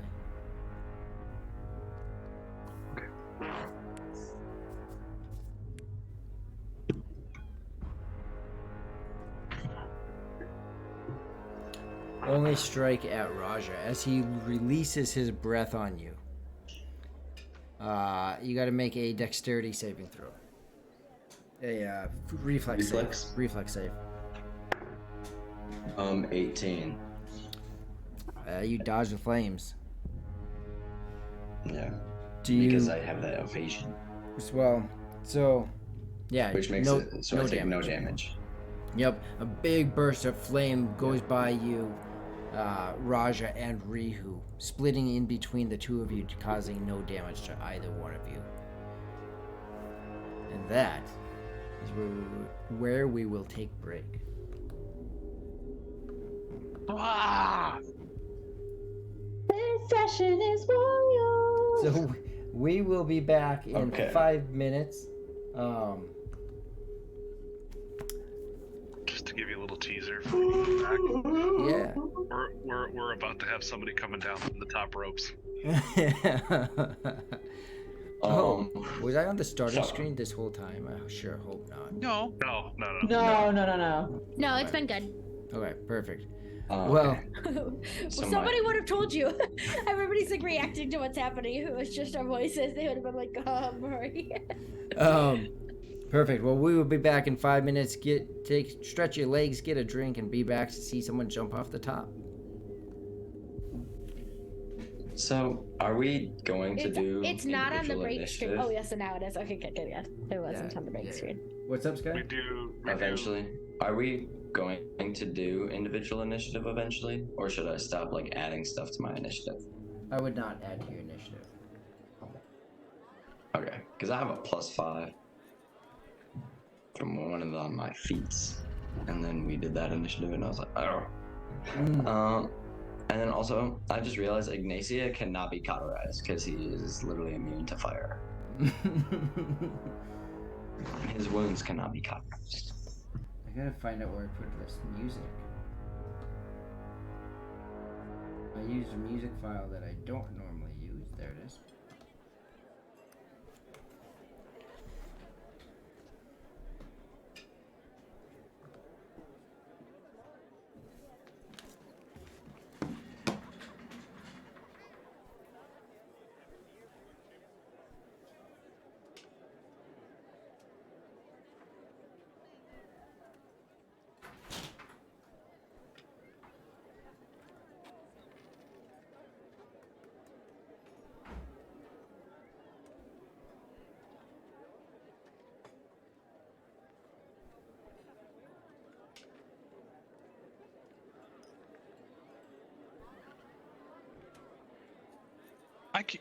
I can't handle this. Nope. Mm-mm.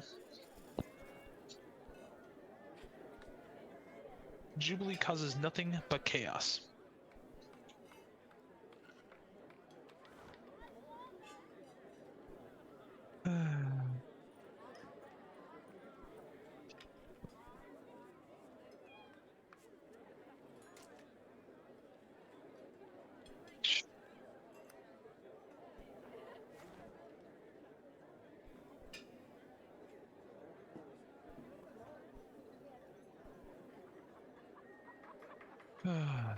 Wow.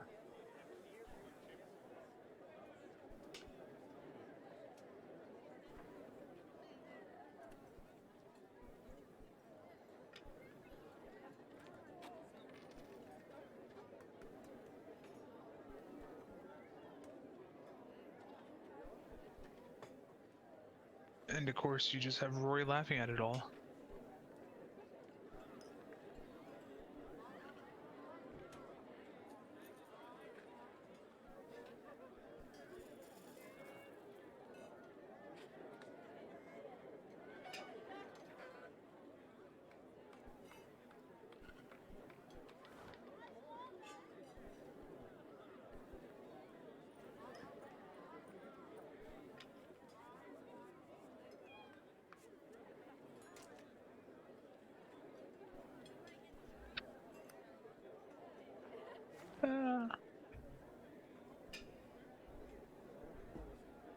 that moment when your group tries to break the DM.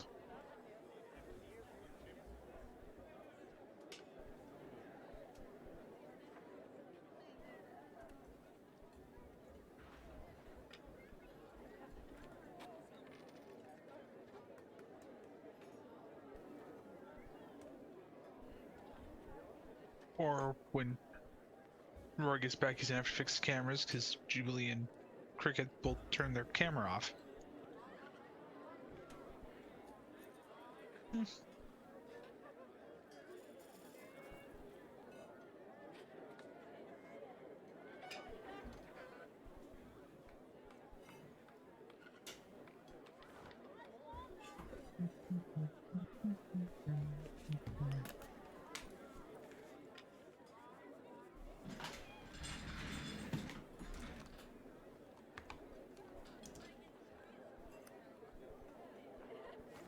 Our fearless leader's back. Welcome.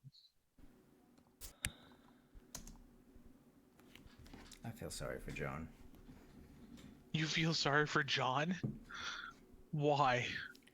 Because you guys have done at least 7 things that I did not think of. That's funny. I mean, while we're on the break, what kind of things do we do that you weren't expecting? I don't know. Yeah. Give us some insight, you know? Insight. Yeah, I love hearing stuff like this from DMs because, like, has anyone else in the group DM'd? Because I do also. I know Tom The has. 4 of us, yeah. Okay, so I feel like as DMs, we have to pivot so fast and do it in a way that, like, it doesn't look like we're reacting at all. So anytime my players do something off the rails, I'm like, oh, okay, I got this. And in my head, I'm like, Well, and that's one of the things that I'm still trying to learn as DMing. Like, the very second session I DM'd, I had, 1 or 2 routes planned, and they went so far off the rails, like, I didn't even know how to handle it. That was definitely one of them, Pat. Yep. I feel as like far as DMing New is World just Nature being an nature ale. I feel like DM is truly just being good at improv. Like, you just have to have enough baseline knowledge to know how to do things in D&D, and then be able to just make stuff up on the spot and go with it. Yeah. So and what else? yeah. So what else did we do? Well, I'm not telling you what you did. Not right now, anyway. Maybe at some point, but it all had an impact. I like that you said you thought we were gonna escape. Like, in what has given you any indication that this whole group is somebody who flees? I'm just like, I would like to know that. As far as Shav's question goes, does the cleric have any holy water on him? So Shav, I'm paladin. I do. I'm the only one in the group with holy water, and I have 1 use left. That's it. I thought you used the last use of it. Nope. I had 3 uses from Father Samuel. Mm-hmm. We have used 2 of them. Okay. One of them was on the monster at one point. The other one was on Jubilee. Okay. So I have been holding on to this last use. Well, with that, we return. And we return to battle. As we left off, it was the monster's turn to cause some... No, both monsters went. They already went. It was our turn now. It's not your turn either. It's initiative. Well, initiative. Either way, both monsters went. We're at the top of initiative, and I get to reroll because I won. Alright, go ahead. Roll initiative. With a 6. Oh, same here. Roll again. Cinnamon roll or a Claire? A 5. A 2. Yes. So you guys Okay. go first. Oh. And if Raja's Okay. not back in time, we'll come back to him. I am grabbing my longsword, and I want to cause a little bit of pain. But first, let me just double check my smite evil while my brain That's is what he was doing. braining. While he's looking into that, I am pulling out my spear and moving 1 more level up. Okay, and that is only going to be not far. Yep. Okay, so That's I gonna am be casting 11 feet, Perfect. 10 feet. That's exactly what I was hoping for. Okay, so I'm casting my Smite Evil as it's a swift action. Okay. If the target is evil, the paladin adds my charisma bonus to my attack rolls and my paladin level for all damages made against the target of the smite. So if the target of smite is, first of all, obviously it's an evil creature, Hellhound, we've already established this, correct? Yes, that is evil. So this is going to be fun. So I'm casting it on the Spine Devil that I threw my dagger at. Yep. Okay. And I am going to swing at it with my longsword. Okay. My beautiful masterwork longsword. Especially being that I am wearing my belt of gigantic strength. Which, by the way, gave me +2 on all my strength stuff.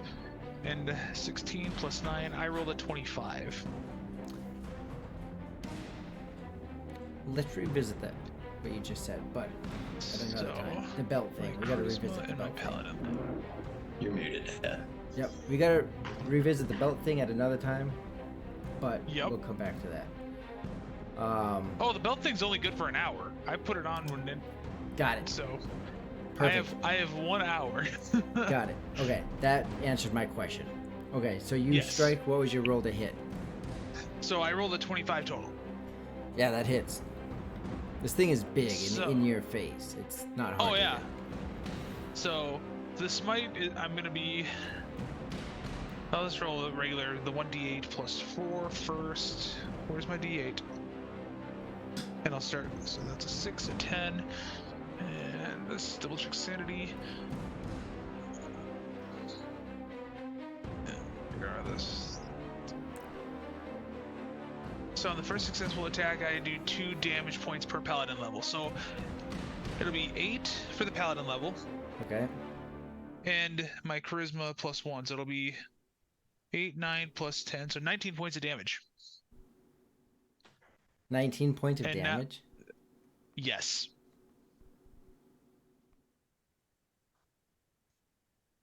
Hold on one second.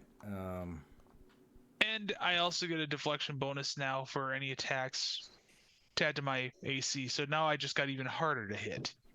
19 points, and you previously had the other one. So you swing, you cast the Smite Evil, a radiant glow comes over your blade as you swing and hit, and your blade slices through this Spine Devil, killing it as it drops to the ground, hitting the ground and wisping into ash.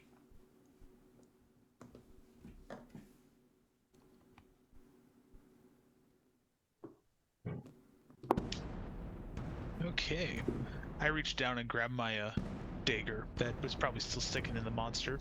Okay. Rihu and Roger, what are the two of you doing? I'm jumping off the top with my spear in hand, going down for the Hellhound. Can you make that jump? Yes. Oh yeah, I can make I that. believe Yes. I believe that's called dope monk shit. Isn't that what that is? I was hoping the Spine Devil would still be alive since he was a little bit closer, but I have a pretty good acrobatics, so that's what I'm leaning on here. Okay. Spear in hand, you jump. It's about 13 feet, but at an angle. You jump. Go ahead, and what are you wanting to see happen?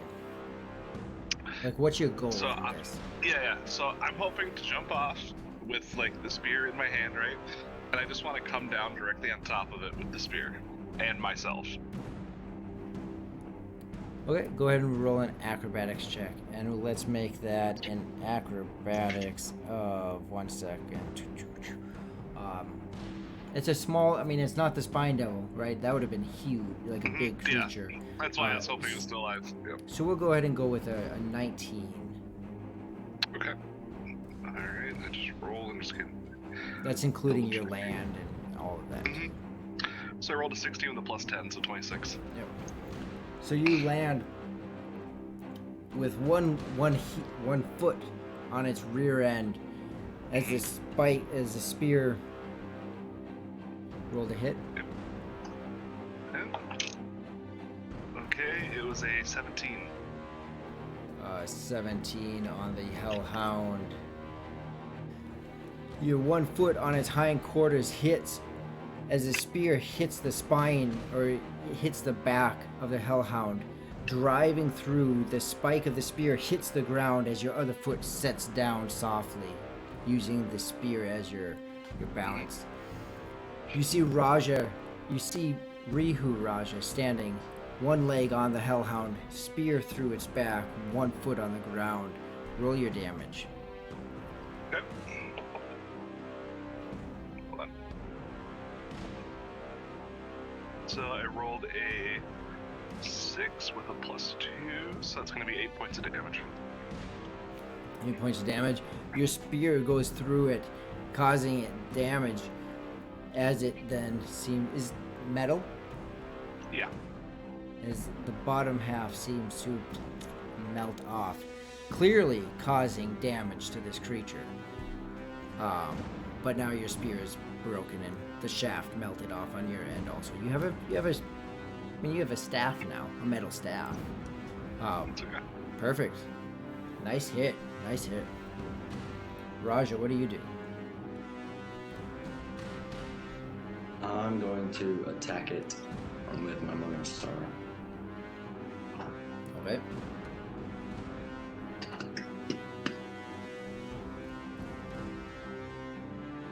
$16. 16 to hit, 16 hits. And then sneak attack.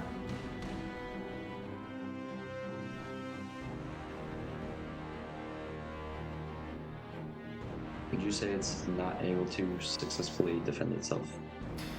In this moment, yeah. Or Yeah, I mean, effectively. Rihu's like right there with stabbing a spear through it in this very moment, so. Okay. No, he's So on the side. regular? That makes sense. The D8 is a 7. Well, 6 plus 1. But the plus 1 doesn't get. So 7 points.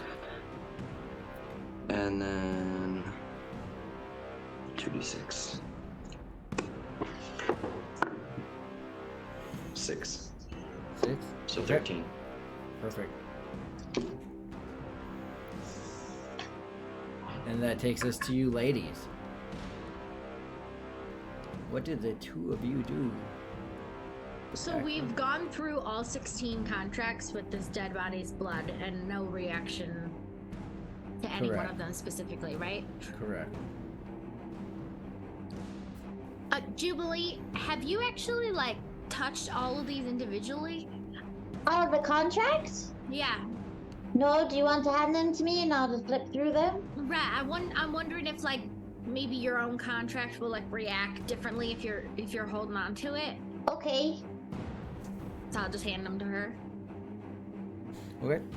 As you open them, one by one, I mean, they feel like paper. Strong, durable, hardy paper. Do you get any sense, Jubilee?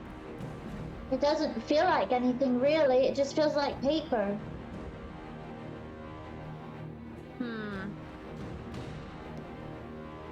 I feel like I've exhausted my ideas. I just don't know. I don't even know what else to do. And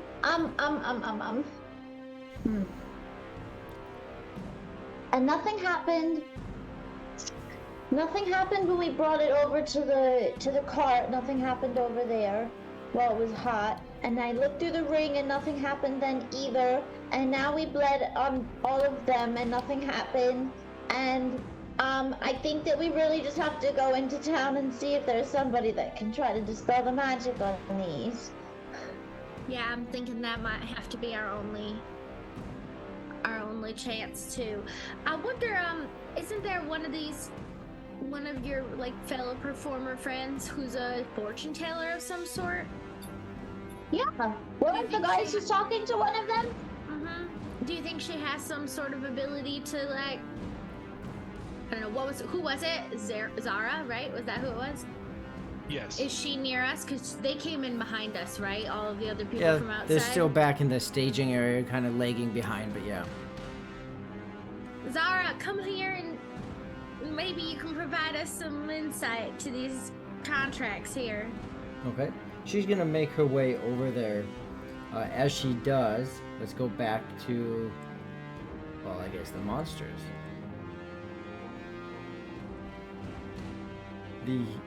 This guy's dead. The Hellhound, feeling the spear strike through him, will turn on Raja. You easily remove your foot from his hind quarters as he spins and looks at you. He will go ahead and, well, let's see if I can.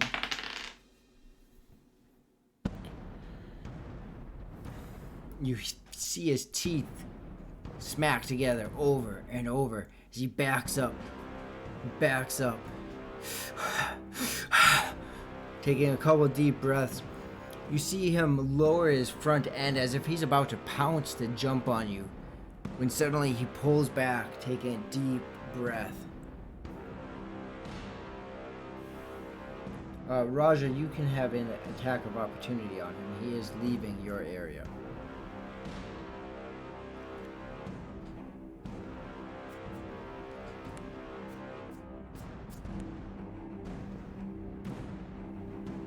What is it to hit? You're muted. 15. 15. You just hit. That's crazy.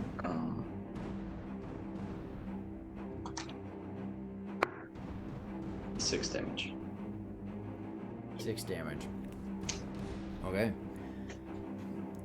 As you swing, you hit him, you catch his hind end as he's turning on you. You see one leg looks like it goes limp, if not broken, in the hip. He moves as he pulls back, his chest glows. He releases his flame. It's a reflex save for both Vantalord and Rihu.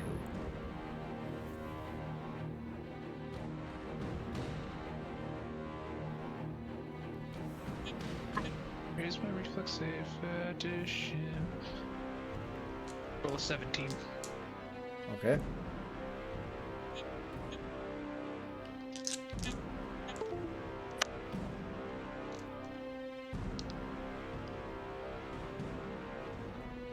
And Rihu? I'm sorry, what was the roll? A reflex save. Reflex save. I was looking something up for what?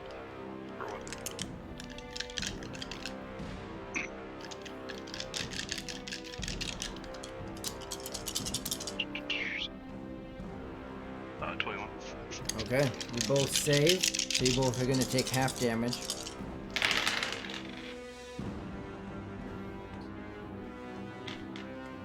So each of you take 11 points of fire damage. Holy guacamole. Are both of you still up? Or Oh, yeah. unconscious? Up? I'm up. Okay. This is the first damage I've had today. This flame blows past both of you. Raja, you're sitting there wishing you had some marshmallows to use on it. That is its turn. And that will take us to Grit. And Grit is just going to downright jump on the thing. He is going to make an attempt to grapple it as he jumps on it, so no acrobatics needed. The guy is literally just falling on it. You see as he lands on it, almost straddling it, he then reaches down and wrestles its neck, holding it. That is Grit's turn. So back to initiative. Since I'm right there, Yeah. I'm gonna just spin and use an unarmed strike on it, but Okay. I'm also going to empower that with my stunning fist. And then unarmed. Unarmed strike, yep. That's your action, right? Mm-hmm. Correct. You already took your action, It's. right? Oh, sorry. Is this a new turn? Yeah, we're at the beginning of initiative. Yeah. Now we're at Oh, the my beginning bad. of initiative because the monsters went last. Yep. Yep. But good call with that though. Yes. I rolled Oh. a 3. I rolled a 1. Okay. The floor is yours, Rihu. Well, my movement still stands. Yeah, my action stands on. Sorry. Okay. Yeah, so I will make an unarmed strike on it with stunning fist on top of that. So it's just a. It works with an unarmed strike. Okay. And that. So let me see if it hits first. And go ahead and roll with advantage. It is grappled. Okay. I mean, I'll just take this one. It was a 19 with a plus. Sorry, with this force 23. I'm guessing that hits. 23 hits. Alright. So, first off, I'm just gonna roll the damage in case it kills it. So, that is going to be a 1d6. Then I roll a 5 with a plus 2 with 7 points of damage. But then I do also have. One moment. Bleeding attacks. Which is. Sorry, lots to. I have to roll a d4. Alright, a 2. So, 9 points of damage. 9 points of damage. As you pull your arm back and whap, laying a solid hit. You see it recoil as much as it can, being grappled by Grit. Vandalord, you just see the muscles bulging in Grit as he's holding this creature that you know to be very strong. And yet, that display of strength or power is holding back the monster. Vandalord and Raja. I Well, look one at second. Grit. Oh, what's up, Rihu? Alright, with the stunning fist, so Oh, now yeah. he needs to make a fortitude saving throw.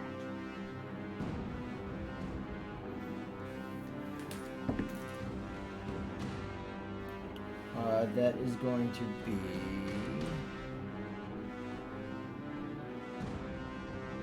18. I believe you're good.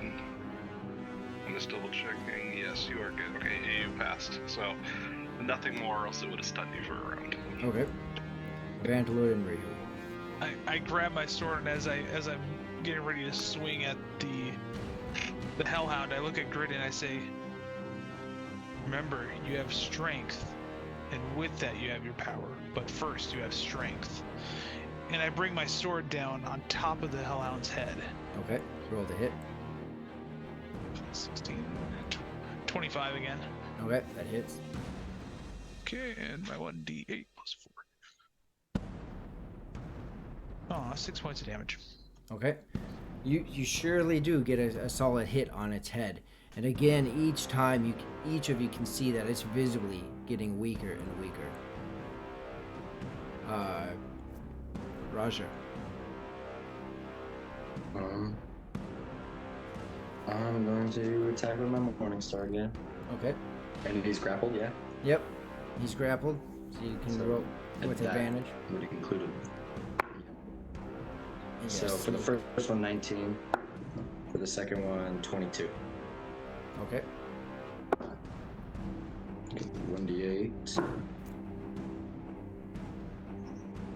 3 damage. Okay. And then 2d6. You see his head whip off to the side.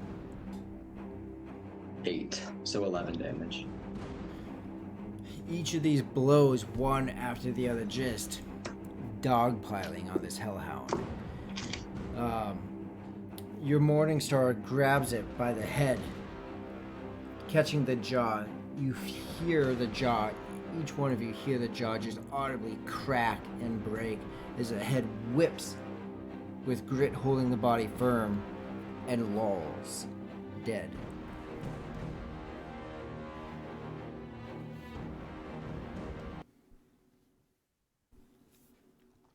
What are you ladies doing back there with the contracts?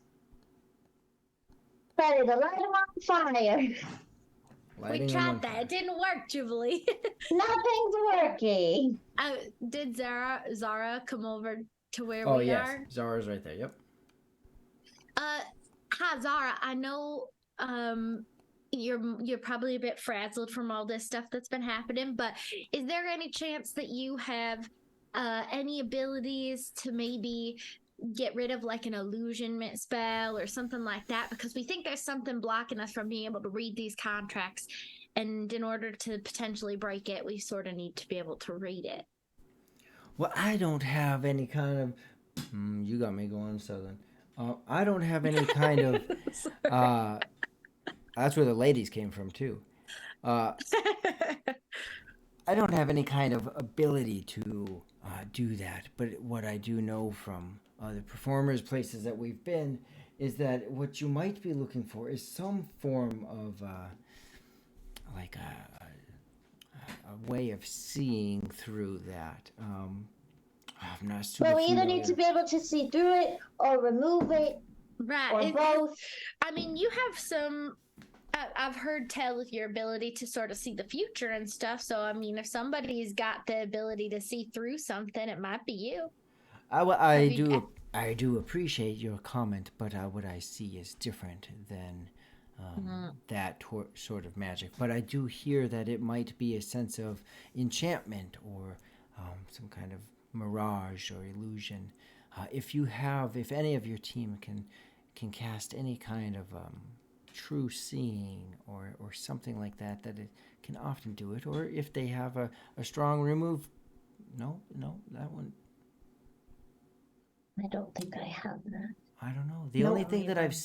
I have seen some performers fight in areas that they cannot see, and some against invisible creatures.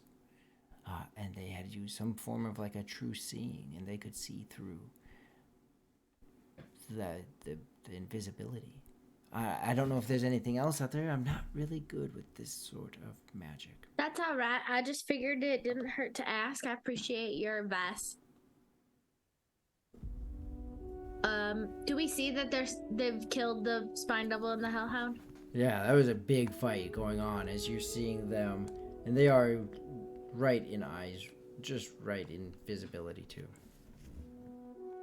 Oh, Jubilee, it looks like they sort of cleared the path. I wonder if maybe we should just try and get out of here with these. I think we should, because at this point we've tried just about every option we have here, I think. Should we try and see if people will come with us? Like, I feel like nobody is safe here anymore. If they're willing to leave, maybe we can all find some places to camp or something like that outside of here. And the more of us that stick together, I guess the safer we'll be. Right. That's fine. We should do that. Well, Zara's standing right here, so I'll look at her. Zara, if you want, it seems like the circus isn't really a safe place anymore. I don't know if Morduke is even coming back, or if he is, what he'll be, what kind of shape he'll be in, or how angry he'll be at that point. So, if you want to come with us and maybe try and make a life outside the circus, and we'll figure out how to break these contracts so y'all can live like normal people again. Well, it sounds like perhaps that there's a glass eye. You don't have a glass eye, do you?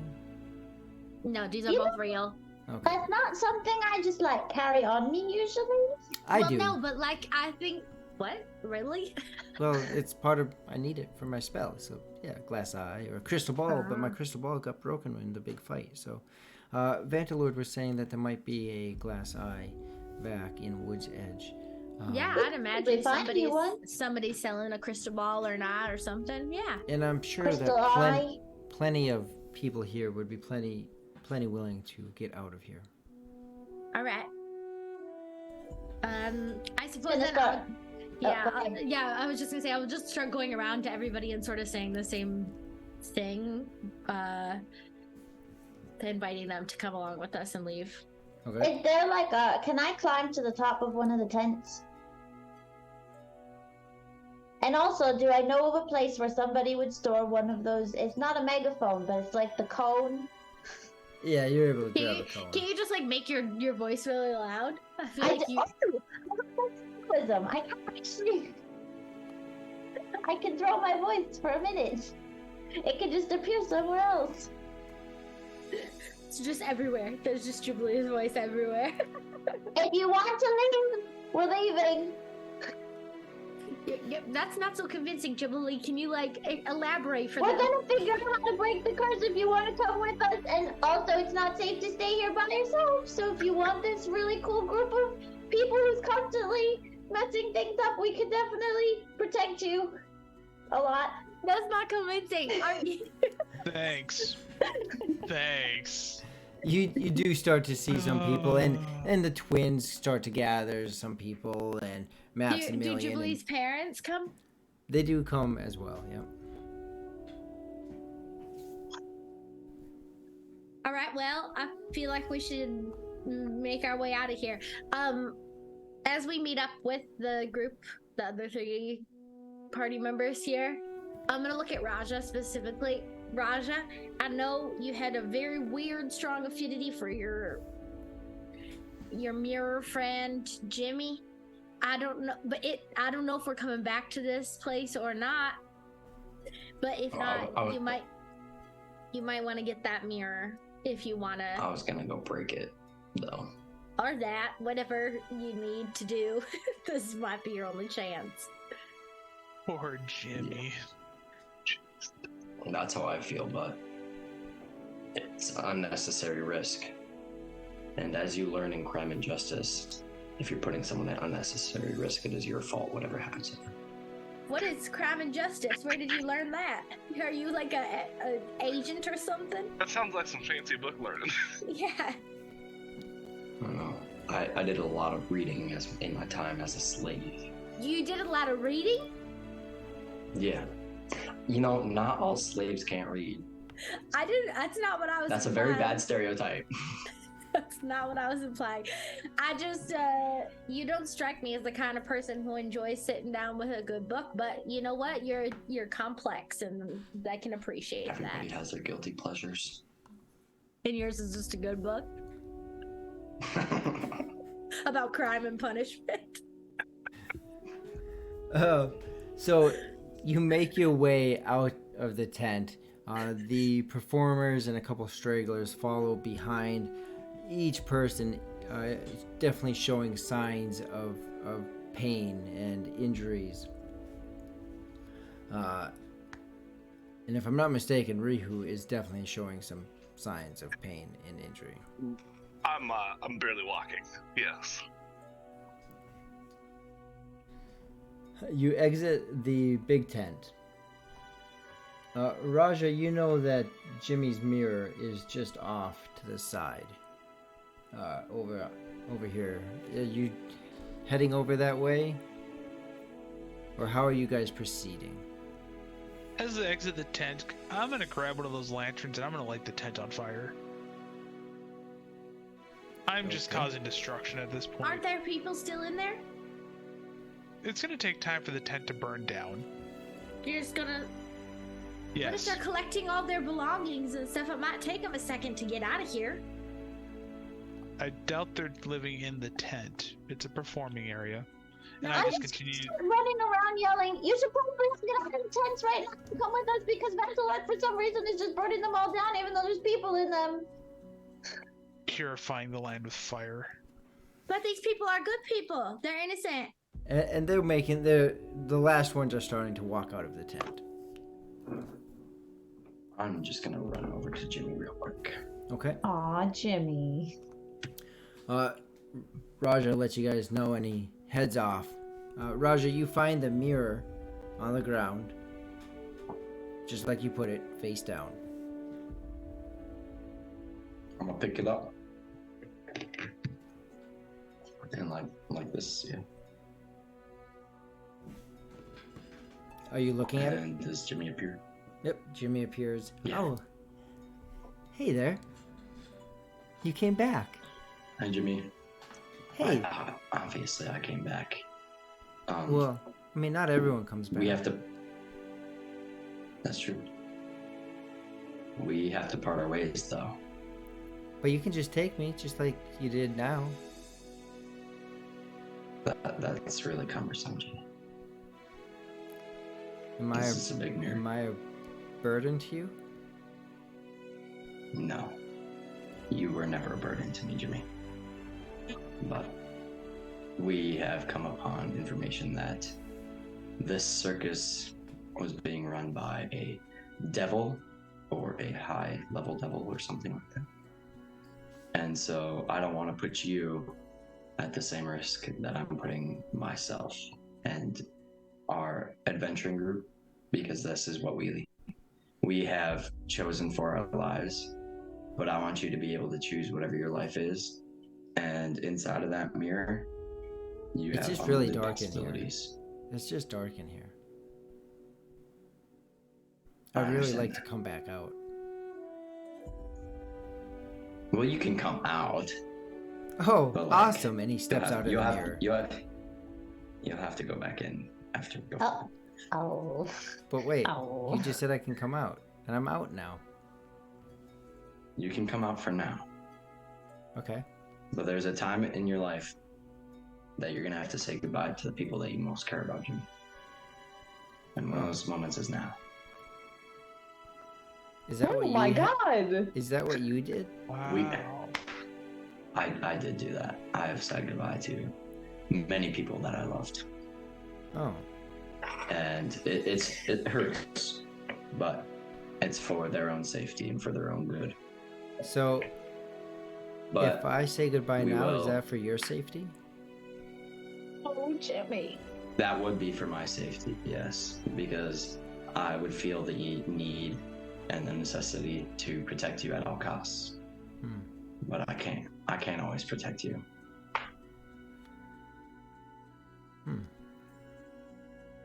Well, But I hope that one day we will meet again in not such a precarious situation. I My heart guess. feels sad about this. And he'll reach one hand up, and he'll touch your shoulder. And when he does, you feel a sensation that's real, like a person touching a person. And how it's not just a touch, right? We can touch and feel each other, but then we can touch and feel each other inside. And you feel Jimmy touch your shoulder. And goes, well, you said that I need to learn to be good, not evil. And, well, I have these really cool tattoos on my back because of you, and I made a friend because of you. And if this is what it means to be good and to be a good person, then if that's what's needed. And when he removes his hand and he steps backwards into this mirror, moments of your time at this circus will start to flash in that mirror. Moments of walking into the circus and the big clown face as you walk over that bridge with everyone. And as you walk and you play the games, and moments of playing those different games. And just these joyous moments are passing in front of you. Going over to the House of Mirrors and finding Jimmy. And even moments that he didn't experience with you, but they seem to have been in that touch, that connection relayed back and forth, as he's now relaying them to you. When you went into that room, that hidden room, and found the treasure chest with a mirror in it. When you went to the statue, when you went to the circus, each of these moments, these happy, even the tougher moments being seen as good things, as he fades and the mirror goes black. I'm gonna give him my hairband quick though.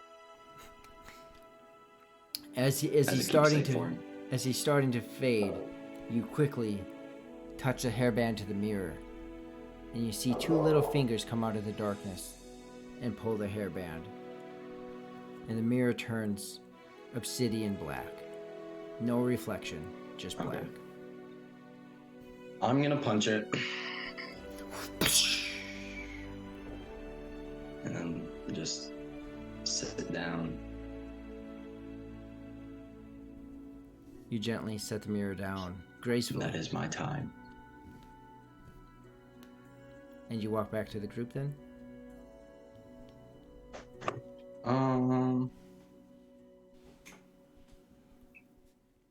Well, I'll just sit down and watch, and then once they start leaving, then I'll just head out because I'm near the entrance right now. Correct, yep. So I'll just sit there next to the mirror. Okay. And the rest of you, are you making your way towards the front? Yeah. Okay. So in a matter of Session just got weirdly deep. minutes, each of you find yourself crossing over the bridge. The bridge that you first came into this place. As the sun starts to break the horizon, morning is upon you. A group of people from behind you are following you. As you make your way to Wood's Edge. I got little goosies. I don't know how this group became like saviors of people. We are not. You know, We've convinced them we are. We are not. we are not. We are the chaotic neutrals. No. I'm barely standing. There's Jubilee walking with like a burnt to a crisp hand. I mean, It's all wrapped up. It's like Bear- double the Bear size. Bear has no fur left on him at the moment. He was I really singed look to like a I've crisp. done nothing. Looks like you guys have put in all the work because we've just been through war. Just wait, you know? wait till we have Very to squishy. wait till we have to fight in the ice realm. Then you won't be as confident there, Rush. Yeah, I've got a little bit of a limp, but wow. Yeah, I'm very squishy. One hit and I'm like, uh-oh, I'm not good anymore. You see Raja just walk in a solemn mood. Raj, are you okay? Just, oh my goodness, then I have to do more talking. What do I say? Oh my goodness, I have to do Words. more You talking. say words. Gotta do that RP thing. That is this whole game, in fact, actually. Okay, All talking. I'm doing okay. Just a little distraught. I Well- think that's a word. Can we do anything to help? No, I don't think there's anything that can help at this point. I know. I know what's gonna help. She Oh, she paid walks tattoo. up to him. A what? Fully paid for tattoo would help. Oh, I don't have the money for that. No. Here's my idea. Okay, ready? Hold still. And she takes her two fingers because normally she'd do it with these two, but one hand's crispy. But she takes her two fingers and puts them at the corners of his mouth and just just like force him to smile. Raja gives a pity smile. Dang it, we should have looted the carnival So much games. better. We should have what? Looted the carnival games. Oh, we made a terrible mistake. We We can made a turn back. horrible We are only a mile away. It's Too late, not we're already worth changed it. screens. It's not worth it. Oops. What type of D&D players are we if we didn't loot the evil circus? You know what's weird? I have this weird feeling like the circus is over, but it's not yet. You know? Like the whole thing is destroyed and it's burnt to the ground and we're walking away and it feels like we won. Except Morin Duke is still out there and my hand looks like this and we definitely haven't fixed anything yet. But I feel like we're Marmaduke isn't closer. out there. We're closer than we have been before. Like, I mean, yes, technically we didn't like do exactly what we came to do, but we got We the do have some contracts. answers now. Yeah, and we got these contracts, and hopefully, once we can read them, we can figure out how to break them, and that will also probably, I would imagine, diminish some of his power. And we found out a little bit more about like where that power comes from, and now there's some weird devil talking in your head. I don't think I like that, but Plenty yeah. that usually is talking in my head already. So this is just like another voice to add to the list, really. yeah, I don't know if you guys heard that, but Jubilee, when we Jubilee. were So when we Don't were putting you- blood on the When we I'm put sorry. blood on the contracts, Jubilee heard the voice of that like devil lady again in her head. Yeah, it's felt pretty wild. So at this point, we've pretty much been awake through the night. Mhm. Right, we need to sleep like real bad. Yeah, like we're in dire need of some like probably Yeah. medical attention and sleep. Yes. Mm-hmm. Yup. Sleep Sounds good. Not to mention about the group about 20 people behind you. Well, maybe we can sort of have like a makeshift camp that happens here where they can sort of stay by our house. I think we should have Van I would say- Fuller, who is maybe not, who is like the least beaten up of like the talkative group. Because we all know Rasha doesn't like to talk that much. Yep. Should explain to the city guards that these people need assistance. That's probably a good idea. Maybe there's some nice citizens who'd be willing to like open up their homes to them too. What an Raj was gonna interesting go way to with- knock on the door. Just like, hi, can we stay here? And it's just a bunch of circus performers. Hello. Let me- You wanna open your door to some circus freaks? No. Is Is that like- Ignacio there though? Yeah, Ignacy is with you guys. Oh, is he? Yeah. Is he still like in major pain? He has actually gone unconscious. The twins are carrying him. He's alive, Okay. but he's Oh. unconscious. So Okay. that's Well, poor I want to take Ignacio Ignatius with me. isn't good until we break these contracts. Then I wonder. And Raja, you said you're staying by Ignatius? Yeah, I'm gonna take him into the house and Okay. stoke the fire, Okay. and then put the Phoenix Gem into the fire to see if that recharges it, Okay. or the Phoenix Ember. Is that what- Right. Sounds- Phoenix Ember, yep. Yep. Oh. I And you look do at that. the. Any kind of last words, last actions for each of you? I'm limping my way into the house, sleeping. Yeah, trying to as soon as rest I up. get inside the house, Bear just like collapses on the floor because he is looking very, very burnt Like dog. a hot dog.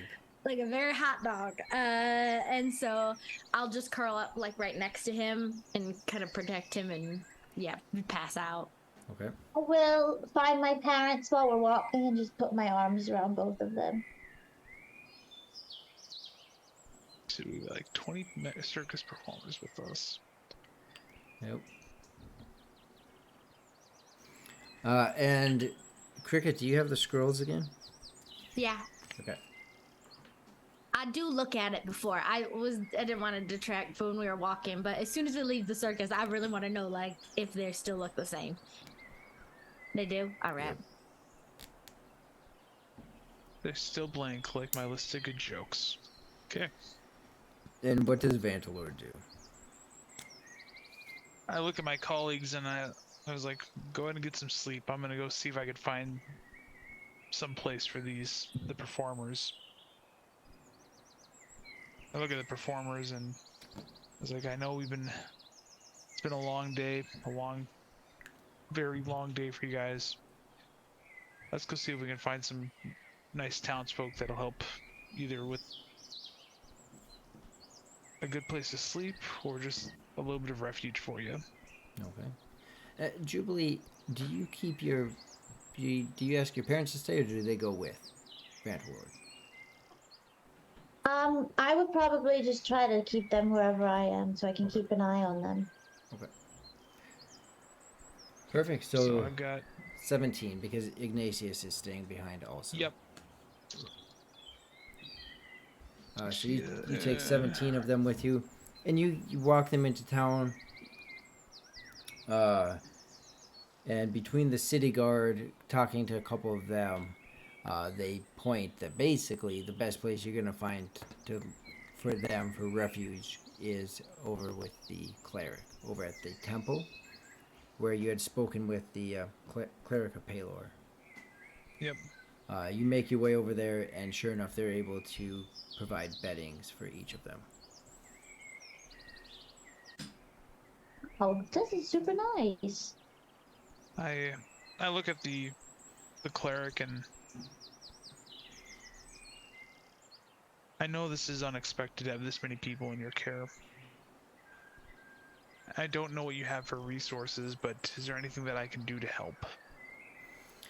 She looks at you and, I mean, at the moment, we'll take care of them. We have plenty of other clerics here. We'll mend to any injuries that they have and ask them what further ails them, and they'll have a few days here before they might need to start heading out.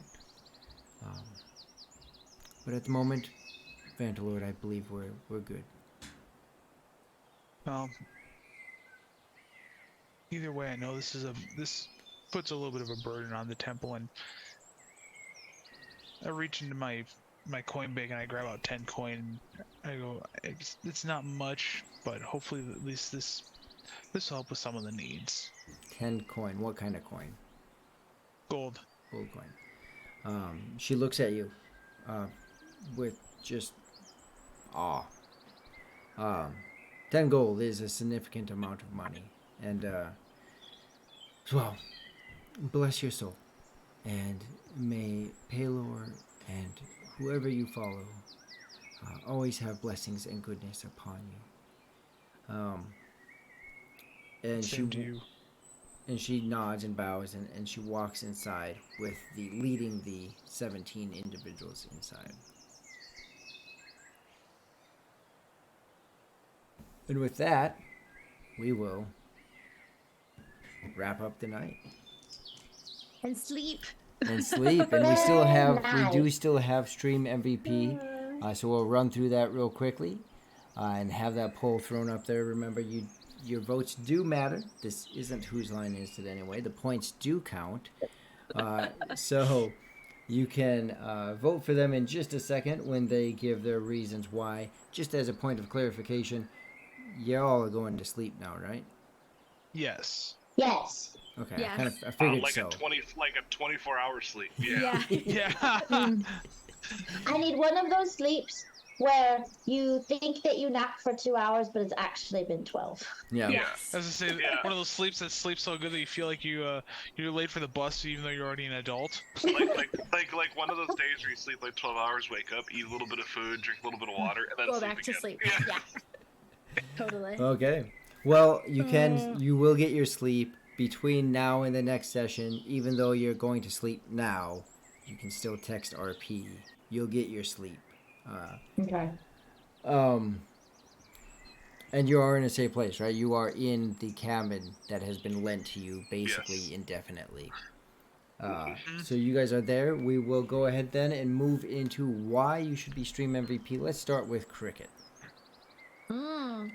Well, Cricket should be Stream MVP because she tried to keep everybody focused, even if it didn't work the whole time. And also, I think showed a little bit of concern for all of her fellow party members, like when Jubilee got stuck underneath the wagon and, trying to figure out how to help her. And then also, I think just trying to break the contracts and like thinking of as many different ways as she can to try and figure out like what to do. Along with everyone else, obviously. Yeah. That's why. Okay. Vantalord. Why should Vantalord be Stream MVP? I would say between the text roleplay that we had between sessions and even just the roleplay tonight, just trying to stay that deepness of the paladin, trying to protect, Jubilee, even though I pulled her out later than I wanted to, and that fire really could have crushed her. And just those massive hits I was able to put on that Spine Devil. You got some good ones. That dagger did you well. I still have 2 charges left on that. Nice. Raja, why should you, Mr. Deep, be Stream MVP? Raja should be Stream MVP because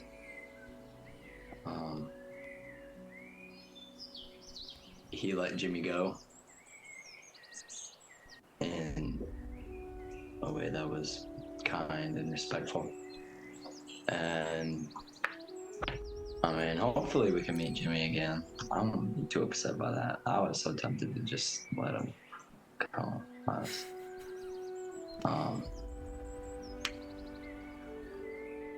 And because he's, I don't even know. I'm so sad right now. I can't think of anything. All Okay. that talking. Jimmy, Jimmy. he's gone. He is gone. I was emotionally attached to him. Jubilee, why should you be stream MVP? Well, I should be stream MVP because I put my whole life at risk crawling under that little thing, cart there. I couldn't think of the word cart for some reason. Carriage. And then I decided to do the terrible idea and put my hand on a whole pentagram and had a whole conversation with probably Morin Duke's Warlock patron. And then I bled out a corpse while we tried to figure out if we were going to be able to read the contracts. And I thought that it would be a good idea to look through the ring. I had a bunch of ideas today and they were all really wild, but they were fun and chaotic. You guys are. Sounds so dark. We are a very dark crew tonight. You guys are so close to just. It's just so close. We're right on the edge. Like a back pocket close. Rihu, why That should makes it you? worse. Why should you be stream MVP, Rihu? Because we don't know if it's a good idea or bad yet, that I had the idea to break the pentagram, which Jubilee so willingly did for us. Mm-hmm.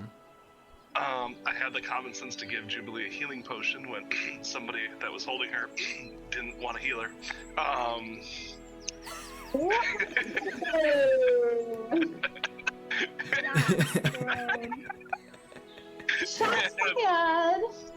And I got to fulfill a lifelong fantasy of going top rope with a spear off, like a movie. That's pretty cool. Alright, well, there are your reasons. Let's go ahead and get that poll up there and see who gets stream MVP. Oh yeah, the poll's like halfway done. Oh, I'm not on that screen, so okay. Yep.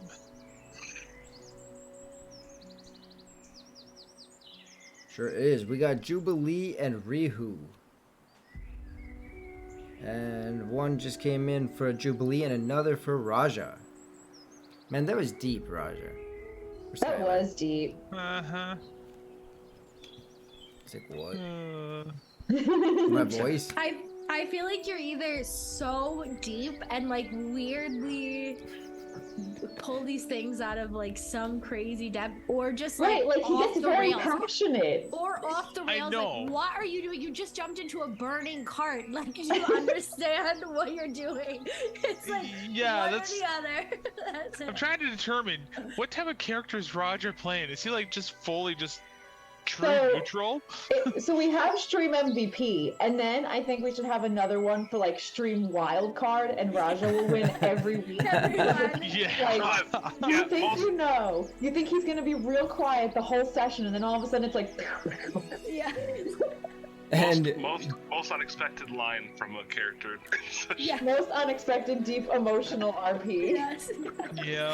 From the guy who literally just said, "Oh man, I have to talk I more." have to talk more. See, I don't mind the talking. It's the when you ask me questions about like the deep stuff, I don't know what else to say. I already just like put so much thinking into that little bit. It's like, you asked me that question, I was like, I could not tell you. so Jubilee, you won stream MVP. Thank you, everybody. Stick with us as we do raid into Lord Gazumba. Man. Jubilee, you need that experience so you can level up and be less squishy. Please, y'all, Yes. help.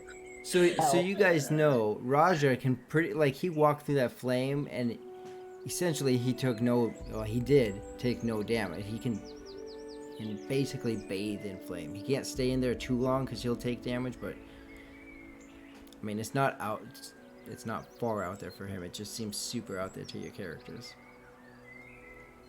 Yeah, we didn't do. What are you doing? What? I know. I'm getting there. I haven't rated yet.